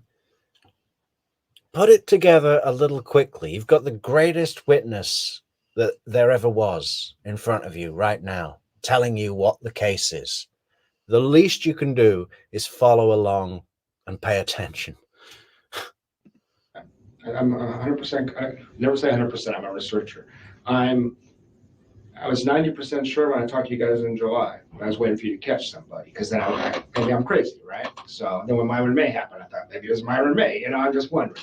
At this point, I'm pretty confident. This is an email that I think you're referring to. I'll give you an opportunity to read it. Yep, that's the one she sent. That's where I'm going right now. Okay. How tall am I? I'm 6'1". Yeah, you can know my height. It's 6'1", or if you're in Europe, that's 186 centimeters. So this is July 15th. Is that accurate? That's right. Okay, July 15th is the Tuesday before. The thing she told me about Charlie would have been the night before this. Okay, so we are on the 14th. Yeah, I think that's right. Yeah, it would have been Monday, July 14th. That's actually just where I was going for right now. Go ahead. So she goes to South Florida for 2 weeks. We barely talk. It's hard on both of us. You guys have emails. It's bullshit romance stuff going back and forth. We had one long conversation and decided to patch things up. She sounded very calm in this conversation. These are phone conversations? Yeah. And she's in Miami. She's in Miami. And while she's in Miami, she says, she would just disappear for 4. Sorry for stopping the stream so much, guys, but I just wanted to mention Barbie Cat here, who says, by the way, she signed up on her iPhone, and it was the same day we were donating for the Markel Fund. Yeah, I just wanted to mention that, guys. I will be counting up those numbers just as soon as I get a spare minute, and I'll let you all know what they are. I'm going to reach out to Fancy Fiction for clarification on the correct facility to donate, and that'll be coming up real soon. I haven't forgotten, and it's all recorded. I've just got to find out what the number is, and then we're sending the money to the Dan Markel Justice Fund. And thank you, everybody, for raising the money for the Dan Markel Justice Fund. And by the way, any taxes that YouTube keeps out of the donations, you know, they keep a little bit for themselves, those greedy YouTubes. I'm going to be covering whatever that number is. So your whole donations will be going to the Justice for Dan Foundation. Okay, good. Team Metrix team. 14 days. I wondered if there's another man down in Miami too. It seemed plausible because her parents take care of the kids. It doesn't make sense how busy she is. Come back Monday. We go on a date. That's the 14th. That's the night that. Okay, you're on the date here. Yeah, we're on the date here. It was real awkward. And she was a little strange, but it was overall a pretty positive date. That's on the 14th. It's on the 14th. So that you're having this conversation during or after your date? After the date. Back at her house? Back at her house. Back at her house. Yeah, and didn't have wine that night. She was sick. She got a bad cold. She was really stressed out and sick. So the next day is Tuesday the 15th. Wake up in the morning, I call Wendi, and I told investigator Hill this. I don't know if there's anything here, but it was kind of bizarre. Talk early in the morning, maybe 9 or 10, and I said, I'd like to see you today. I was a little encouraged. And she said, yeah, I'd love to see you. And she'd walked herself out of her house.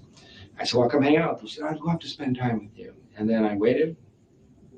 3 hours later, I get a phone call, and she's like, actually, I got into the house. Let's not do the afternoon. Let's just go to yoga together. So where? Yoga. Okay. So I went to yoga together. It was awkward as hell. She was cold. She was done. I could tell. So I'm sitting there yoga going, okay, this is over.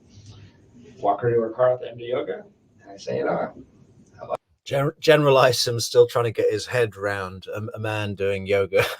Like, there was a whole thing in the Wendi interrogation, wasn't it? You know, he doesn't know about sex, tourism, or yoga. He's just a Tallahassee cop and annual pig race champion. 3 years running. And he's been training hard for the 4th. I don't know what else to say. And she goes, I know. It's like, well, that's not an idea you want. So, I love you. And she goes, I know. Yeah. Of course you do. I'm a goddess. Talking about narcissism. Yeah. So I'm like, I said, I literally went, okay. I just turned to leave, and this, all hail this, but I want to say it again. She goes, hey, Jeff, are you still going to Tennessee on Friday? And I say, I'm thinking, why the hell does she care? You're walking away, you're separating? Yeah, well, I went 10 paces away from her, and she says, hey, Jeff, are you still going to Tennessee on Friday? And I say, I lie. And I say, actually, it's up in the air. Because we talked about if we broke up, I should come over and say goodbye to the kids. I was hoping she'd invite me over. And she said, well, she was deeply interested. She asked me 3 or 4 questions. But this is after this, right? It is after. No, that's not. I get this email at the end of the night. She goes home and she sends this email. This is after this. This is after the conversation. The conversation I'm telling you about right now happens an hour before I get this email. An hour before. Okay, so we're still Tuesday the 15th? Yeah, at 7:00 at night. Okay. Get out of there. Yeah, an hour before. The conversation happens an hour before he receives a long, emotional email. Kind of up against the clock there, Wendi. You didn't have that pre-written, did you, Wendi? Probably weeks in advance, Wendi. Wendi! Okay. So she asked 3 or 4 questions about under what circumstances would I go? Why am I thinking about not going? She seemed deeply interested in what I'm going to do on Friday. It just was bizarre. I was like, well, whatever. Got home, got this email. What was so strange about this? We had just spent 16 days away from each other, thinking about it. Yeah, Jeff wanted to come to the yoga class. He followed me there. I said, let's take separate cars, and I tried to lose him at every stoplight. And then you know what he did? He came to my lecture at the university, and he stared at me like a madman. Things. Then I get this. I told her, if you don't want to do this, send me a text and say I can't do this anymore. Why would you string me along for a week? It's real strange. I just want to make sure that we're on the same page. Yeah. And I want to read this aloud. So if there's something, it pains me to be writing this to you now, but here we go. I need some space to clear my head. And Right, just before we get into the letter, yeah, Kurt, I'd be totally under Tamara's spell as well, but she's a white witch. Good magic. Pure magic. And a fox. Sorry, is that inappropriate? She is, though. Come on. figure out how to move forward. I am heartsick, but my head and my heart are having two different reactions to us being together, and I can't reconcile them to be in this like you would want me to be. So she's saying you're coming on too strong, basically, is what I'm reading. You want a full commitment. No, that's not how I read it, but I mean, it's. Well, I mean, that's how I'm looking at it. Is that not true? I mean, okay, do you want a full commitment from her? I wanted to continue the relationship, yes. Okay. But we had discussed just breaking up. We just spent. Yeah, Albert says the yoga class is in a building across the street from ABC Liquor. Now, I didn't know that, but you've just given me an idea for the board game, right? All the locations, like, I don't know if it's going to be exactly like Monopoly, guys, but there will be, stops where you have to roll the dice and you go to these locations. There'll be Yardbirds, there'll be ABC Liquor, there'll be the Icon building, and ultimately Tallahassee Courthouse, Leon County Courthouse. Yeah, no, this is got to start sketching this out, guys, and get on Kickstarter. 16 days apart thinking about things. Right. You're 16 days apart. Then you go on a date on the 14th. She makes the comment about her brother was looked into killing Danny the previous summer, which had been summer of 2013. She didn't specify a month. You didn't question her any more about that. I was too focused on this stuff. Yeah, I didn't. No, when she's making this statement. Yeah, coffee shops and restaurants. And then you'll pick up a chance card, right? And it'll say, you're in the mood for pizza or sushi. Where do you go? And then you go to that restaurant in the game. This is fantastic. This is $1 million idea, guys. Come on. I've got to speak to, what's the board game company called? We've got to get them working on some promo material. And on the you're saying the Monday, Yeah. which would be the 14th. Yeah. When she makes this statement that Charlie had looked into having someone do this for 15, it was going to. Keith, fantastic. Go to the owl cage. Oh, I need to write that down. Okay, I'm just going to screenshot it. That's fantastic.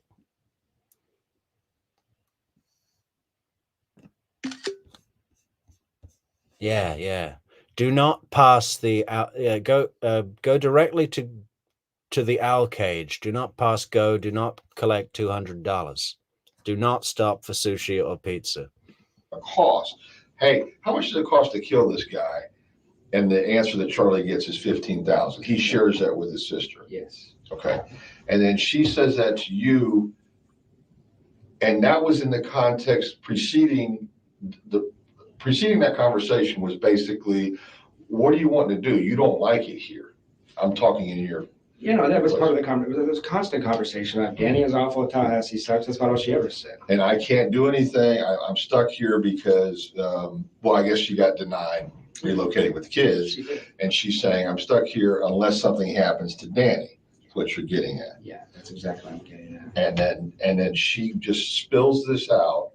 And then I think, by the way, she just went to the bathroom. I think there was something like that where like. But you're saying that, there was no more. Okay, I can't comment on all of these brilliant ideas, guys, because we're just going to have the video is just going to be a brainstorm session. But I will be going back through the chat after the show and writing every one of them down. California Amy, love that. Yeah, I'm seeing them come in, but there's so many. I just can't mention them all. So keep them coming, guys, because they're all fantastic ideas. More conversation about this is huge to me. This is like my brothers are. Okay, I just got to go back a little bit because something is huge for Isom, and I don't think he's talking about the annual pig race. Previous summer, which would have been summer of 2013. She didn't specify a month. You didn't question her any more about that. I was too focused on this stuff. Yeah, I didn't. No, you make that when she's making this statement on the 4th. You're saying the Monday. Yeah. Which would be the 14th. Yeah. When she makes this statement that Charlie had looked into having someone do this for 15, it was going to cost. Hey, how much does it cost to kill this guy? And the answer that Charlie gets is $15,000. He shares that with his sister. Yes. Okay. And then she says that to you, and that was in the context preceding that conversation was basically, what do you want to do? You don't like it here. I'm talking in your. That was part of the conversation. It was a constant conversation about Danny is awful, Tallahassee sucks. That's about all she ever said. And I can't do anything. I'm stuck here because, I guess she got denied relocating with the kids. And she's saying, I'm stuck here unless something happens to Danny. That's what you're getting at. Yeah, that's exactly what I'm getting at. And then she just spills this out. And then I think, by the way, she just went to the bathroom. I think there was something like that where like. But you're saying that, there was no more conversation about this is huge to me. This is like my brother's already checked into it and it costs this much. Is it like this is still available and open, or 15 grand is too much we're too cheap? His family's rich. I mean, that's nothing. No, I know, but he's got a petty cash in his office. Okay, but was this like this option still available? Is that how it was? It was just said in passing. And I've mulled it over in my head 100 times. I didn't know what it meant. Okay, so my brother checked into it and it was going to cost 15 grand. I'm just heartbroken in this situation. I'm not thinking about that. I'm thinking about how do I get this woman back. I realize, but I'm trying to glean this from what the interpretation that you got from it. Yeah. I know you told me you didn't ask for anything more about it. I mean, a statement like this, don't take this the wrong way, but if I was in your shoes, I'd be like, I'd be saying, what the hell are you talking about? I got used to her craziness. That's okay, right? So right. She's all over the place all the time. So I think I just wrote it off as another crazy thing Wendi says. But you recall the amount. I do, and I told went back to a couple friends because I told them about this Right. after Danny got shot. I said, holy shit, you know, I mean, that's what happened. So I beat myself up about that. No, I don't want you to beat yourself up. I just want to make sure that you didn't, I'm just trying to get you to see, is there anything else that you can recall? I'm not saying you did anything wrong. I know I did. I'm saying, are you sure you didn't miss something else in that conversation? No, because it was right back to her and I. Okay. All right. Since you're going to be here, and that's not going to happen, you know, that. So this comment is made in passing as she's traipsing off to the Something bathroom. like, her bedroom or something. Comes back out, it's all, And okay. I say, I had a good time last night, or something like that. You Okay. know, it was that kind of thing. So she sent me this email, and I don't know if it's coming on. I didn't know what to make of it. I sent it to my friends who know her pretty well. It said, she's crazy, is what they said. I mean, why wouldn't she just break up with you? It doesn't even make sense. I should have broke up with her. But we've been apart 16 days. She wants another week. But recall that when she left Danny, she just moved out while it was gone. So confrontation isn't her thing, you know. So maybe that's why. So Wednesday goes by. There's Thursday. Thursday, she. You're still up in the air about leaving. You've told her, I don't know for sure if I'm leaving Friday or not. That's right. She doesn't know for sure. I don't know if she would have or would have known. We have mutual friends that I told on Wednesday or Thursday that I was going, but it wouldn't shock me if she were able to find out that I was going. I mean, we have mutual friends. But your answer to her was, I don't know yet. That's right. That's right. But the next day I decided to go. So I was on Wednesday. Yeah, I decided to go for sure on Wednesday. Thursday, she changes her Facebook picture. I'm sure you've seen the picture of her in the beautiful purple dress. It's all over the media. It was suspicious to me after the fact that picture was changed 12 hours before Danny shot, and that's the picture that was distributed to the media. She's very concerned with her appearance and how she looks. So I know that maybe sounds crazy. Investigator Hale seemed to think it was, but I thought this is so strange. She changed her Facebook picture twice in 2 years.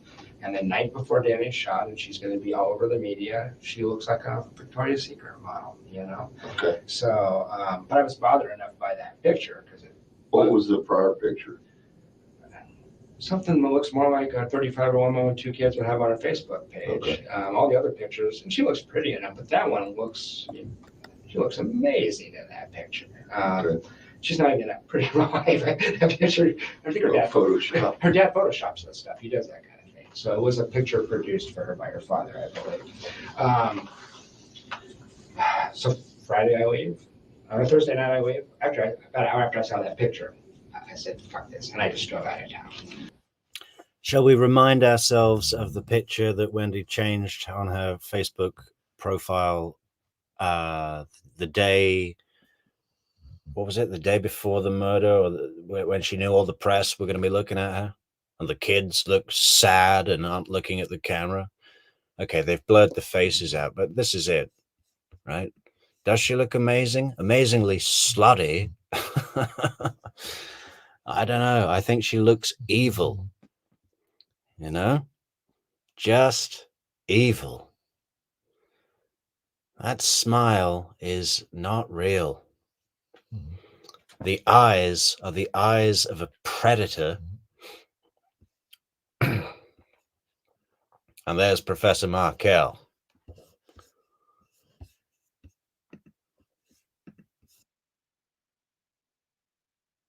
Oh.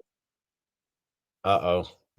Have to stop the screen and share it again.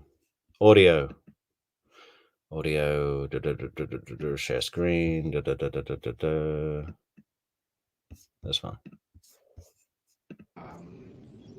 No one contacts me, which we have a lot of mutual friends, and they didn't. I talked Got audio, guys? Have we got audio? to some of them after the fact. They tell me that they were under the impression that I was very likely an actual suspect in this case. I posted on Facebook from Tennessee Friday night at a time where it would have been impossible for me to ever have been here at the time of the shooting. She didn't contact me for 10 days. She told me that the police had instructed her that I was a suspect and she was not to return. So many people instruct Wendi. My lawyer instructed me not to look at anything.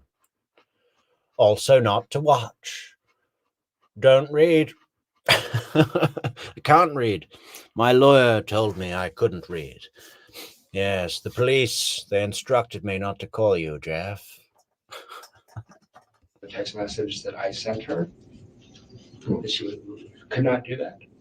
I actually recently dated a criminal defense attorney, just coincidentally, and she thought that was bizarre because she said they want you talking, you want to incriminate yourself, they're going to get access to this stuff. But That didn't come from me. I don't think it came from anyone. It was very strange.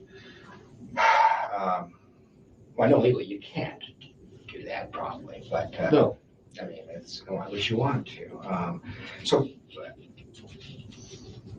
So I wasn't in the room with her. I don't know how she acted or whatever, but it was implausible that I did this. And I don't know if she told me I tried to protect you from the police. I want to know where your house was. I want to know this. I said, I don't need protecting.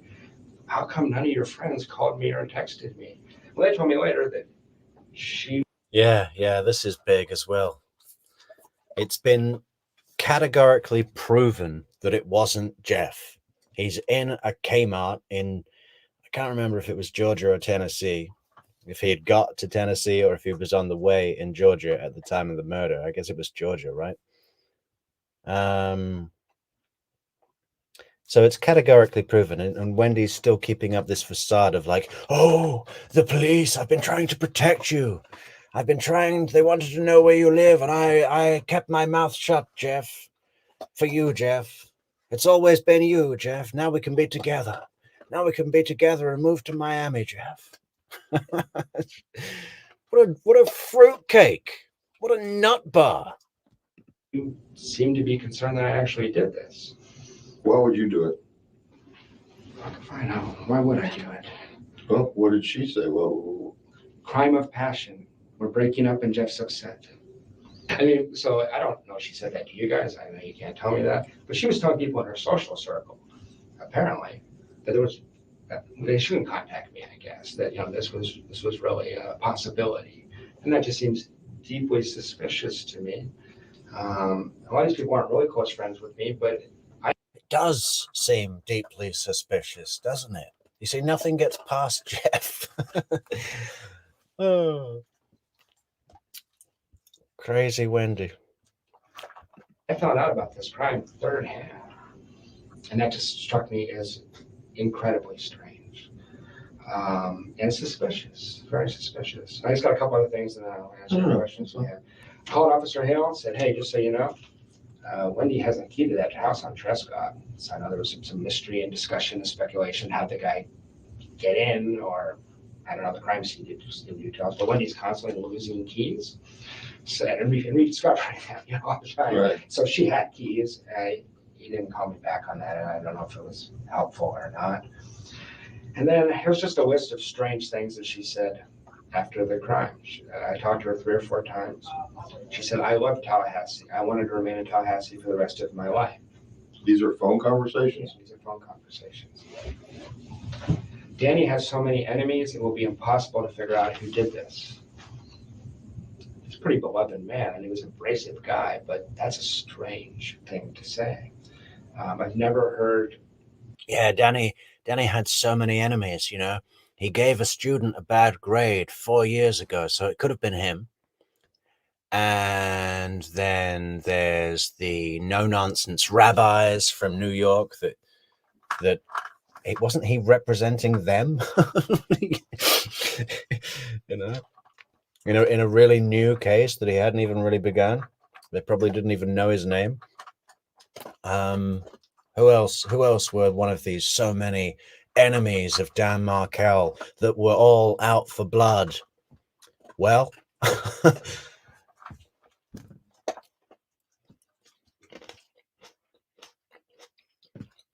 there aren't any. Any sympathy from her one time about Danny. She still seems enraged, obsessed, and defiant about Danny. I told Officer Hale that her and Charlie went to dinner maybe 3 weeks after the crime. Charlie called it a celebration dinner via text. She puked on the table during the dinner after Charlie said something. She wouldn't tell me what he said. She said Charlie made a remark and I just puked everywhere. Celebration dinner? That's what Charlie called it. You can look up, if you have access to text, you can find out. Yeah, that's what she called it. She said the kids are having problems. Yeah, we still haven't worked out what a celebration dinner actually is, but I have heard that it's the customary event that is held for you after you receive your divorce presents, which we've got a team of experts working through the weekend to come up with a definition of what that is. It's all these weird things they say.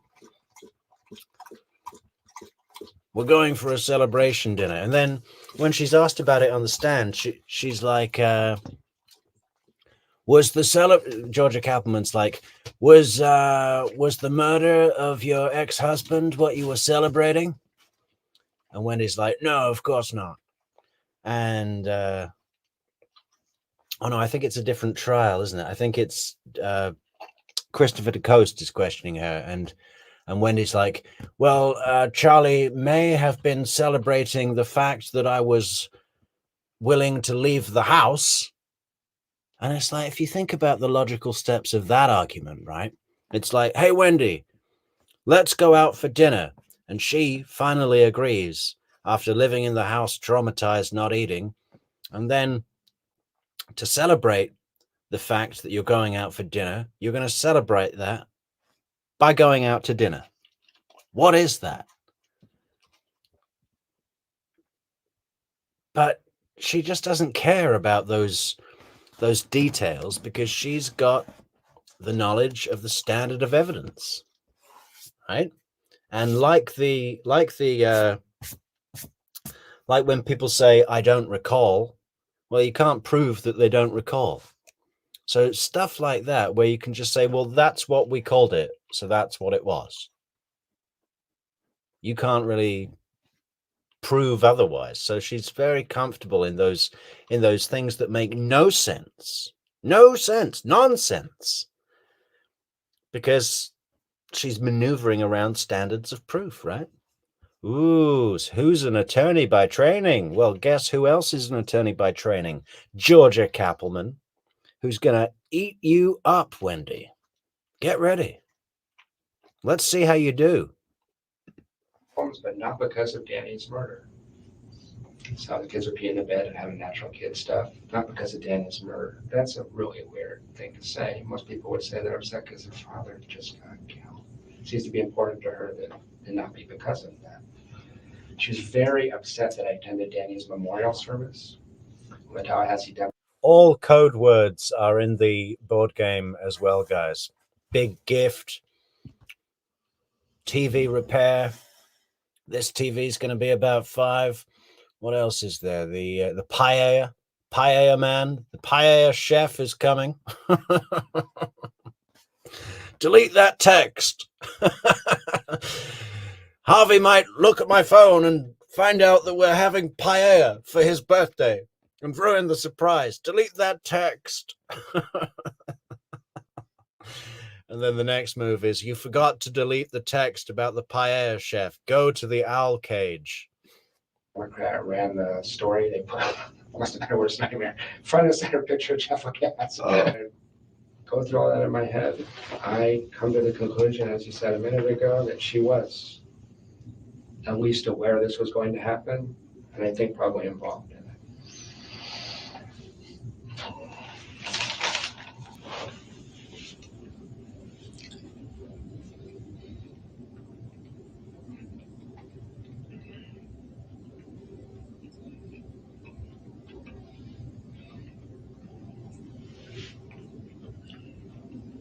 Yeah, Bobby Cat says, when we start casting for the part of Jeff Lacasse in the movie, how about Paul Bettany, Ewan McGregor, or Benedict Cumberbatch? I only know who one of those is, but someone did suggest Woody Allen. But then someone also suggested Woody Allen for the role of Donna, right? So maybe we could have one of those movies where all the characters are played by Woody Allen.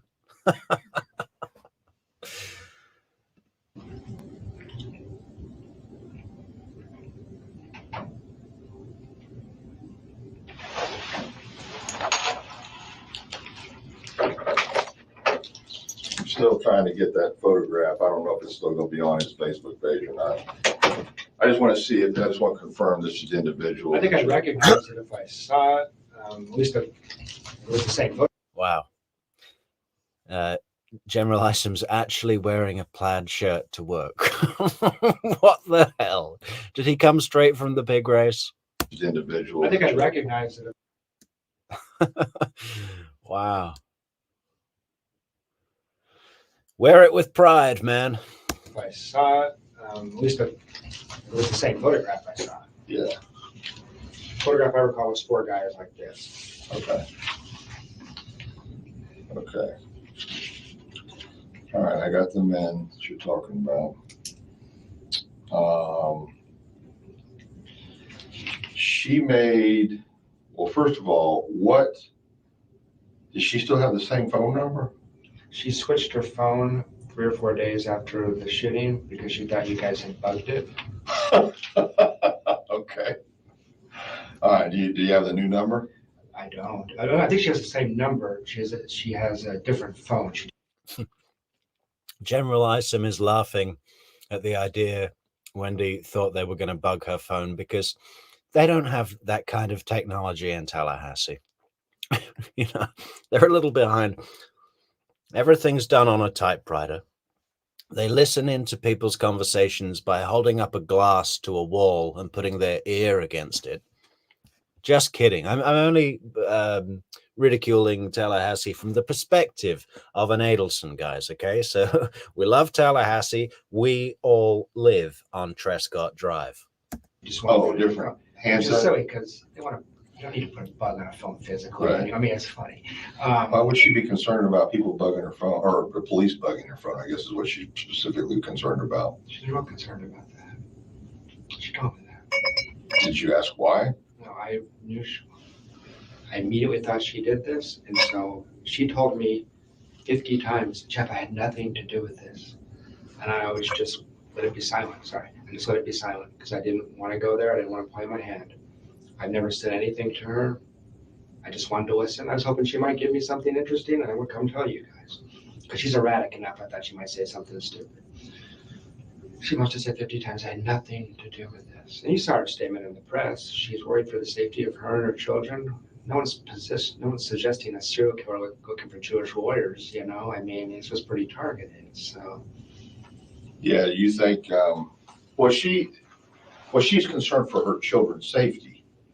Wendi plays the victim so well. To me, it looked like classic Wendi. Everybody else felt bad for her. I thought, holy crap, she did this. She plays the victim instantly. She's great at it. And those names I give you, I mean, that's so you have all the data I have. Wendi with Charlie. I don't know who pulls the trigger, but there's a very strange relationship between those two.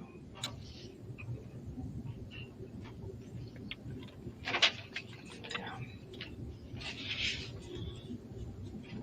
I acknowledge this might all sound real crazy to you, investigator. I'm not, no. Yeah. So I'm very interested in this. Yeah. I want to make sure that I understand it completely and thoroughly. And I can see. Yeah, that might take a couple of weeks. He's going to have to read it very slowly. Just kidding, Isom. I think he's great. It's easy to rip on him. So we do it with love. We do it with support. We do it with as much respect as possible. But it's just all fun, okay? See that it's been weighing on you heavily. Well, it has, because it sounds crazy to people, obviously. Although I told a couple people the whole story like I told it to you start to finish, and no one else has said I'm crazy. My therapist said, one thing I forgot to tell you, I had to go get a damn therapist. It was so crazy. So I tried to manage her. I tried to get some advice on relationships. And in April of 2014, he tells me, look, he's real blunt. I'm going to be honest with you. There's 2 possibilities. One is she's just getting over a divorce, is drinking too much, and she'll settle down over time, maybe live happily ever after. Second option, she sounds an awful lot like a sociopath to me.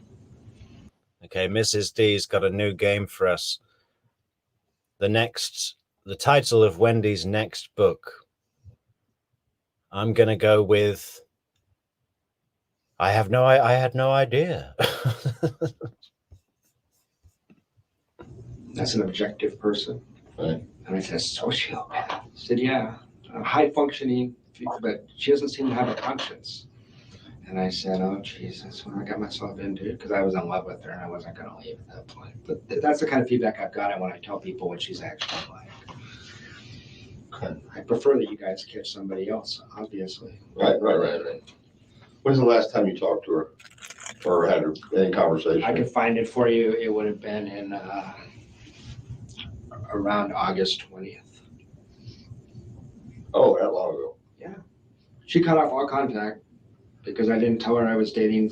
It was just bizarre. That was the time, it was about the time of commencement, summer semester commencement. That was another thing as far as narcissism and a crazy person. You know what Wendy was mostly upset about? And she told me this.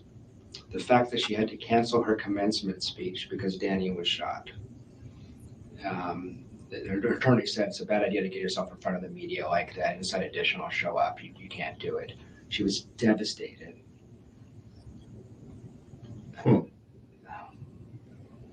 It's bizarre. I went back and looked. Apparently you all have somebody, McPherson. Man, imagine that. The father of your children has just been blown away. And what you're upset about is being advised by your attorney that you shouldn't go and do your public, what was it called? You know, the acceptance speech, or what did he say? I can't remember. You know, the speech at the university to say, yes, I will be, you will be all reading my book. This is my book. And it's totally trashing the town that you all live and study in. And yeah, it's trashing all of you as well. And I wrote it, and here I am on stage. Yeah, that's the thing that she's really upset about. Ben and Lincoln are like, where's Daddy? Where's Abba? What do you mean he was blown away? And she's seething with rage. You know, still angry at Markel because she can't go and give her speech. Commencement speech. Thank you, Rabbit. Yes, commencement speech. Jay McPherson. Yeah. What's the relationship? She has something to do with Wendy? They claim that she was in the room with Wendy in the 9 hours you guys interviewed Wendy. No, she came up here. She was not in the room with her. Wendy told me she was in the room. Well, okay, let me correct that. That sounded weird to me. She came in the room, I think it was over the children. The children had to be picked up. Gotcha. And there were two ladies that were. You know how Charlie's always going on about, oh, we had to come to Tallahassee where this is the biggest news that they've ever had because there's no news that happens in Tallahassee. So everyone was focused on this. Is that true? Or is it like there are many, many people in Tallahassee that have never heard of this case? I mean, certainly other cities in Florida, there will be many, many, many, many, many people that have never heard of this case. It's just us guys here that can't get enough of it, right? Anyone got an opinion on that? Up here, and I can't remember if that was McPherson or Well, not. Jane was with her that day. And Jane's, coincidentally, Jane's one of my doctoral students in our program. So she's getting her PhD in social work. I teach in social work, so I know her professionally. Right. Jane is the one I talked to for about 3 hours, maybe 2 weeks after the crime. They told me that Wendy and her circle of friends thought I did this. Jane told you that. Jane told me that. She said you had to be there if you were, and she basically made it sound like if you, and she's a confidant of Wendy. But Jane knows Wendy as well as anybody. Jane doesn't think any of this. But Wendy's pretty good at fooling people. Although some of this information is publicly available, I should add. Like, she's a Truman Scholar. If you go on the web and look at her statement, she says, "I hate Tallahassee. You're a bunch of country bumpkins." That's basically what she says. You know. Although I think she told a lot of the locals What they that wanted she to. was satisfied, she wanted to make the best of things, and that she actually. No, that is what she said, and not when the door closed and it was just me and her in the house. That was, I mean, I got tired of listening to it. I think it's a great place. I deliberately moved back here. I could have went anywhere. I mean, so. But it wasn't for her. See you later, Kurt. We're just wrapping up with the last 10 minutes here, but you get going, man. We'll see you again real soon. And she made that clear to you, is what you're saying. On a daily basis. You couldn't go to a movie theater without hearing about how the movie theater in Miami is better. Okay. She was obsessed with it. You know, her and Danny thought they'd be here a semester. Wouldn't that be fun? You know, you go out on a nice dinner and a movie, and you get to the movie theater, and she's like, you know, how old is this carpet? Yeah, in Miami, they replace the carpet every week with what's in season.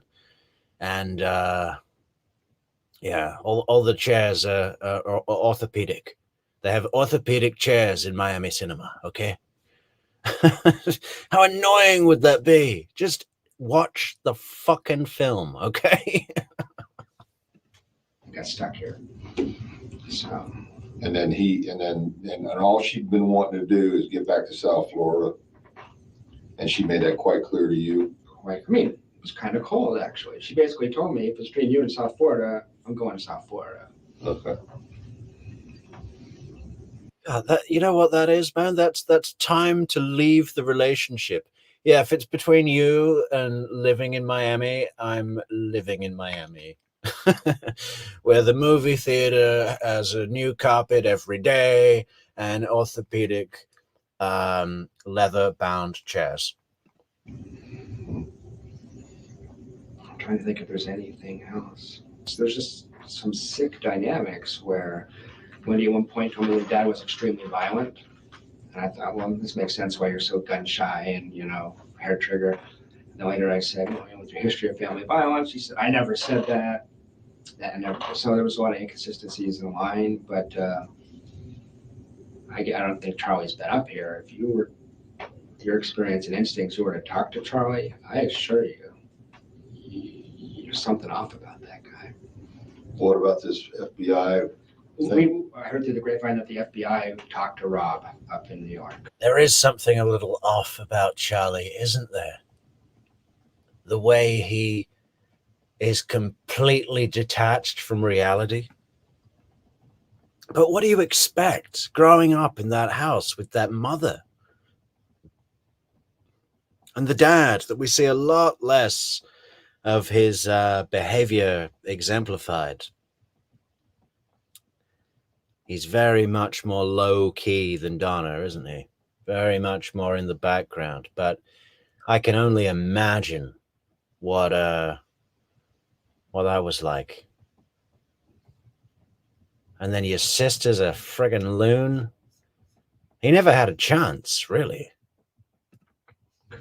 That's what Wendi told you? No, I think that's what Jay McPherson told me. Okay. So, and I try not to believe everything I hear because misinformation's everywhere. You know? Well, if Jay McPherson heard it, she most likely got it from Wendi. Yeah, well, that's true. That's true. But he's like an outside, he's not really a part of the core family. They don't have a relationship, basically. Okay. And the impression is he's a guy who wants nothing to do with his family. There's something that happened in that house and he wants nothing to do with it. Okay. And I just think there's, that's the other theory, which will sound super crazy, but the people that have visited the house in Miami said to me, has anyone considered maybe the whole family's in on this? I mean, this is I said, people don't do that. I said, well, you go in that house, it's real strange in there. It's real secretive. It's real weird. Have you met her parents? I have.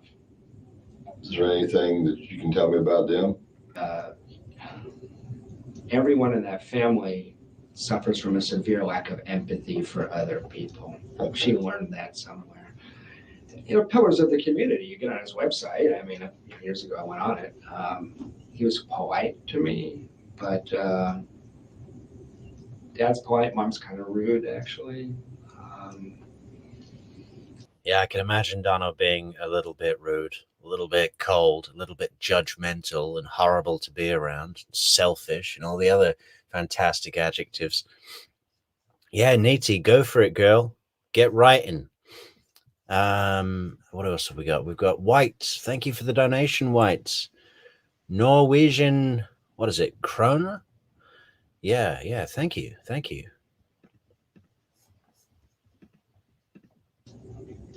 I know that father has been speculated about. They hate Danny in a way. I have a wife. I've been through a divorce. I get life. I've never seen this kind of obsession. Like their hobby is hating Danny. It was like really strange. I mean, and I fell into this because Wendi could convince you of it, and maybe she convinced the parents, but they were going to put a. Yeah, Wendi is definitely hypersexual, Albert, but that's a trait of psychopaths, isn't it? Oral fixation. I guarantee, she does that whole thing with devouring food as well. Meat, milk and meat, the mixing of milk and meat. That's pretty sexual. I bet she's a nipple biter. Hard.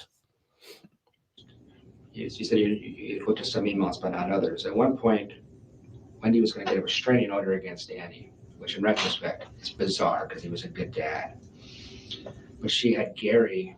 Gary is a lawyer that he's the one that offered Wendi the job so she could relocate in the summer of 2013. He runs a tort firm suing drug companies. He offered her $1 million job, and I wondered about him too. It's not sexual; it's more of a father-daughter thing, but they're close. Gary, I don't know his last name. Where does he work? He's a lawyer. He works in Miami. Okay. He owns a tort firm, and their emails. She sent this document. So she compiled every. Yeah, Neaty. Maybe it could end with a murder for hire. We could do a whole life imitating art. The couple meet on a YouTube channel, get married, but then they end up living in Tallahassee, right? Or Hiawassee Springs. Yeah, we can reset it in Hiawassee Springs in the Florida Panhandle, and then there's one of them drives the other one mad with facts about the case. 15-year anniversary, and the one of them still going, yes, the bit where Jeff Lacasse came in. Oh, I love it. You go any which way with it, Needy. Could be great. Get that pen scribing, writing. Every email, like between Danny and Wendi for like a year and a half. And the idea was to make this legal case that Danny is harassing her and stalking her. She always goes to this. She told me Danny was a stalker because he looked out the window one time and saw her walking down the street without the kids. And he goes, "Where are my kids? I have right of first refusal. If you don't have the kids, I should have the kids." Wendi claimed that was stalking because he said that. So anyway, all these emails, and yeah, where are my kids? If you don't have the kids, they're supposed to be with me. Oh, yeah, I need a restraining order. This weirdo Markel is following me. What a nightmare. Man. Too much. It's like every bad X rolled into one and then multiplied into just like a Megatron of bad X's. The idea was we're going to persuade some judge that Danny needs to be reined in. I read this document. At this point, I'm a little skeptical because she's screwing everybody else. I said, this is an indictment of Wendi Adelson's character. You read this thing, you get the impression this woman is a total loon. It was interesting because she thought, from her point of view, it showed what an asshole Danny was. If you were to read this, it's like this person is crazy. So that was when I started to figure that out. But there's that different perception. At first, she seems really together, and then just loses her mind. So my worry is that she had something to do with this, and has no conscience. And it's hard for me to believe she could, and You can't give a polygraph. I can't believe she'd pass a polygraph. I can't believe she would stand up to repeated questioning if you guys had any leverage. I understand that this was done in a smarter way. I don't have any leverage. But my experience with her was over time, she just collapses. God, we've missed the opportunity to ever see that, I guess. There'll be no repeat questioning with leverage. Isom's retired. But that would have been great to see that, to see Wendi crumble in an interrogation room. I'm not convinced that would happen. I think she would stand up to pressure. I think this whole flinchy, scared little shadow puppet Wendi is a complete act. I think she's completely 5 steps ahead of most things in her life, and we got to leave it to Georgia to get her. I believe that she can and will. But if the question is, did he threaten Danny? No. If the question is, was he pathologically upset with Danny in a way I found disturbing and that put me off and it was different than, say, even Wendi or her mom? Yes. Incredibly intense about it. Incredibly intense. Charlie's so difficult to get along with. He doesn't have one dental office. He works at 5. That's interesting. I'd forgotten about that. That Charlie was even more pathologically upset or angered or enraged by Danny than Donna or Wendi. Wendi won't shut up about it. Talks to everyone who she ever sees about how terrible Danny is.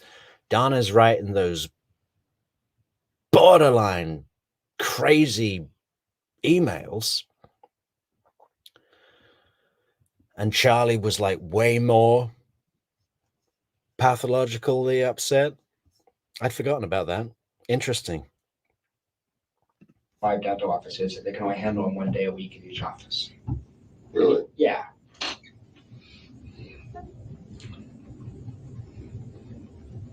And he seems to know this and strategizing. He's figuring out how to make it work for him, but I don't know, Matt Taormina. She's certainly legally versed enough to know that a polygraph, there's no sense in taking one. But on the other hand, she's got this thing in her where she gets off on the challenge. She loves coming into the courtroom, right? And giving statements and changing details so that Georgia and anyone who watches goes, "You're fucking full of lies, lady. Crazy lies." Okay? She likes this thing about going into an impossible situation. So I don't know, maybe you're right. But I think there's a chance she might have said, "Yeah, bring it on. Hook me up to the lie detector. It only works on human beings." he was a special ed kid, I believe. He was very difficult to get along with.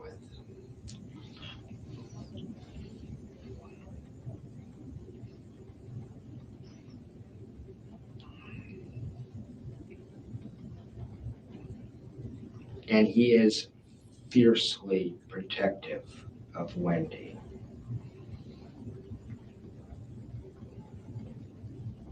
Okay. He had suggested seriously that they convert to Islam. The whole family? Just Wendi and the kids. Islam. Islam or Christianity, one or the other. Just to screw with Danny.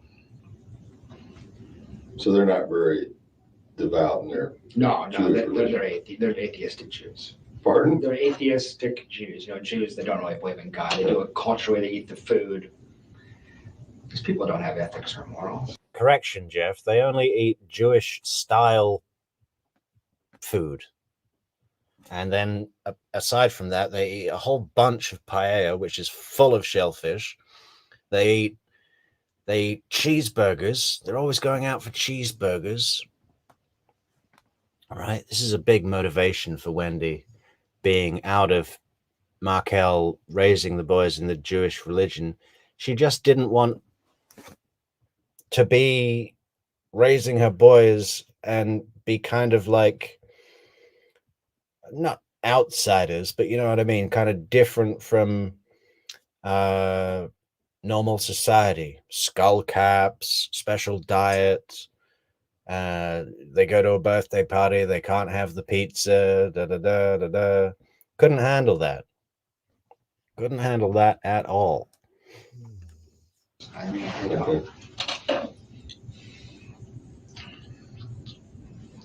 know, Immediately after the homicide, you came back. I know I'm with that, and then you reached out to Wendi, or she contacted you. That's a really good point, Rabbit. Rabbit says, in her opinion, Charlie was very pissed that Harvey going to Tallahassee cut into the dental office profit, like Donna said in one of her emails to Wendi. Yeah, good point. Good point. I was thinking it was all about, you know, Donna coming to him and bitching constantly, and him feeling inadequate in her eyes because he couldn't take care of the problem and wanted to and was trying to find a way, and it was just eating him alive. But yeah, money thing as well.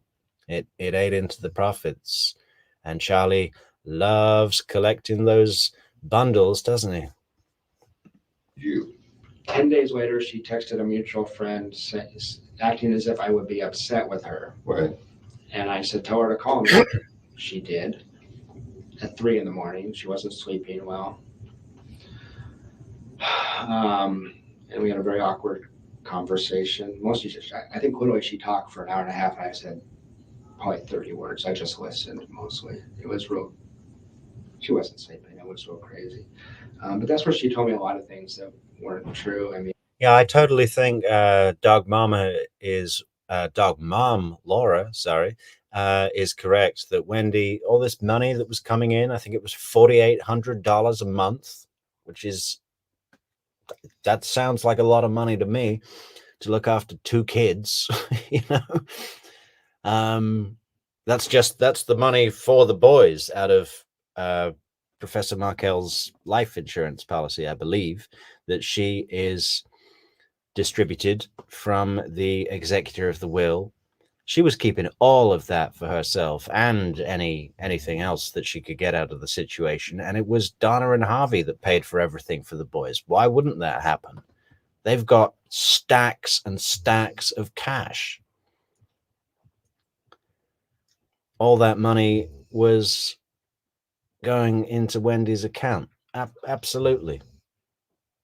I don't think Wendi's paid a cent of her own money or money from the Markel estate, if you like, if that's the right word, for the boys. All went to her. Oh, that's money that's been put away for the boys. That's how I pay the taxes. Yes, the money.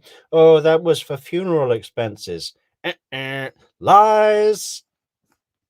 and she was, and that could just be a relationship thing. It was just, I couldn't contact you until Jenny Judkins talked to you, Right. I believe.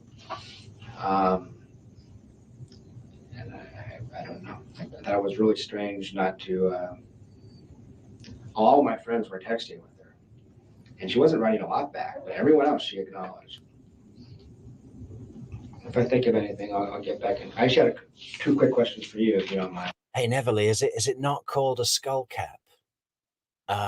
Yeah. Oh, I actually did think about that the other day. I was thinking I should look up what the proper name is for that, because I don't want to say something that's derogatory. That's what I've known it as. Is it called something different? Yeah.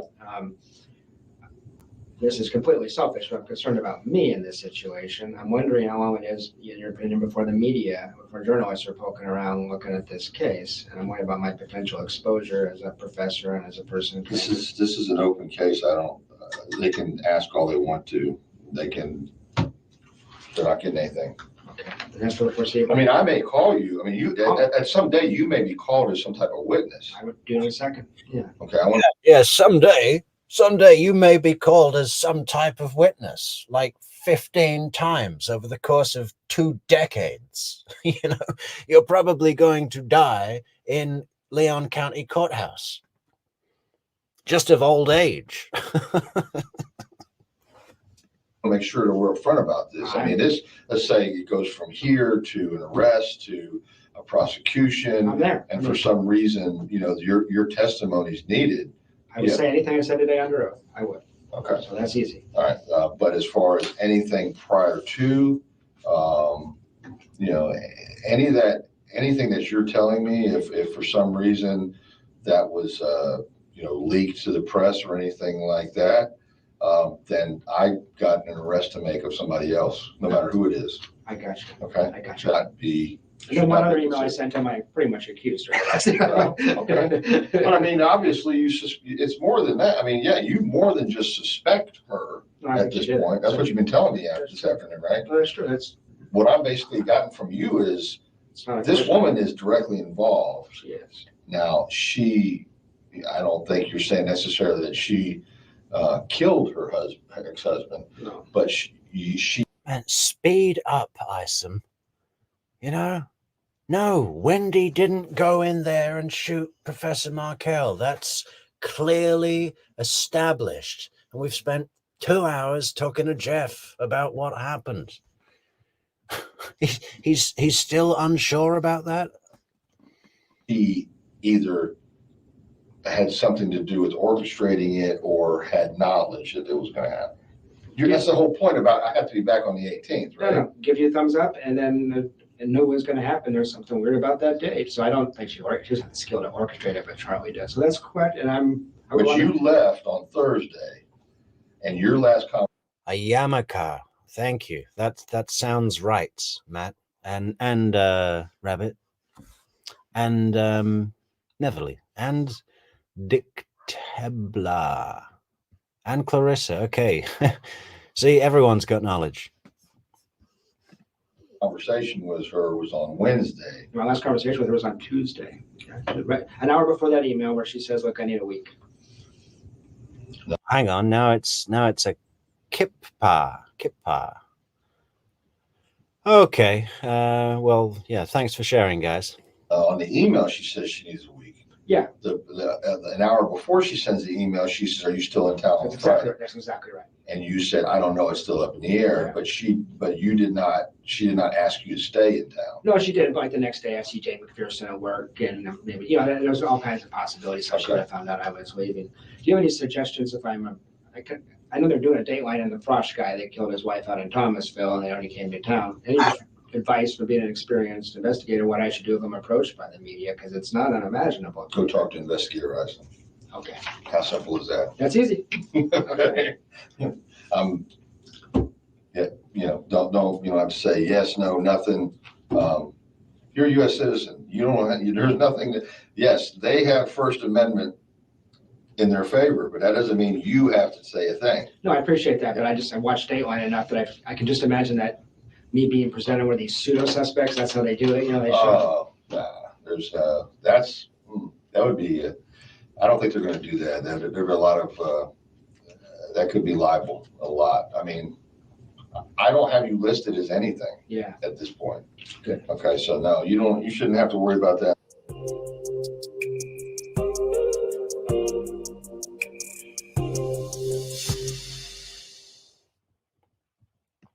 Okay. Oh, what happened there? All right, forget that. Yeah. Okay, that brings us to a close, guys. A close on the shows. Or just one show. That's it for the Jeff interviews. It was a 2-part special. If you haven't seen the first one, you can go and find that on our channel page. Next up, we are going to be doing a special short episode, daytime Metrix episode tomorrow morning with a quick look at a jailhouse phone call, which is a special one that I just re-listened to today, and I had forgotten how juicy the content was in the call. So that'll be a morning surprise. Steady, Neaty. Yeah. So you might all be asleep, but tune in for it at some point on the replay. Next, we might be just going on to Tamara Dempko, revisiting the Tamara Dempko interview, because a lot of great content came out of that. Very different analysis from Jeff, as in subject matter, as far as subject matter, but equally as revealing, interpretive, aware, very emotionally intelligent conversation she has also with Detective Isom. And after that, as we've gone back on a little kind of Isom theme, and we concluded our Catherine Magbanower testimonies from both of her trials. I don't think we've done her testimony from Charlie's trial yet. We'll be getting to that at some later stage. But as we've on this Isom theme, I think we're going to be putting Isom on the stand, folks. Neaty. I knew you'd like that one. Yeah, so that's what's coming. What day are we today? Yeah, we should be through this business by Monday, folks. It's going to be a two-part special tomorrow, one in the morning, one at night. Might take us a couple of days to get through Tamara Dempko's interview. But that's all well and good. Plus, our business ideas, the Adelson board game, fantastic contributions in the comments about that tonight, guys. Very funny, but also very real. I can really see something working. I can see the box, I can see the board, I can see the pieces or whatever, tokens. And, you know, the money, unlike in Monopoly, will all be stapled. Hey, I got in one last idea. Yeah, so Tamara Dempko, Friday and Saturday, and then Isom on the stand on Sunday, and we'll have a brand new line of stuff coming out next week, folks. We'll conclude this little series edition and move on to greater things, or equally good things, equally fantastic things. So make sure you all subscribe to the channel. Many thanks to all the new members tonight, guys. We're really building that community here on YouTube. Don't forget, you can also find memberships on buymeacoffee.com, and tomorrow starting Patreon as well. Fantastic stuff. Many thanks for all the likes, the contributions, the comments. Fantastic comments in the show tonight, guys. Yeah, no, it was a good one, Neaty. Loved having a look at Jeff's presentation today. Okay, signing off, folks. Well done, everybody, each and everybody. See you all later. Good night. Goodbye.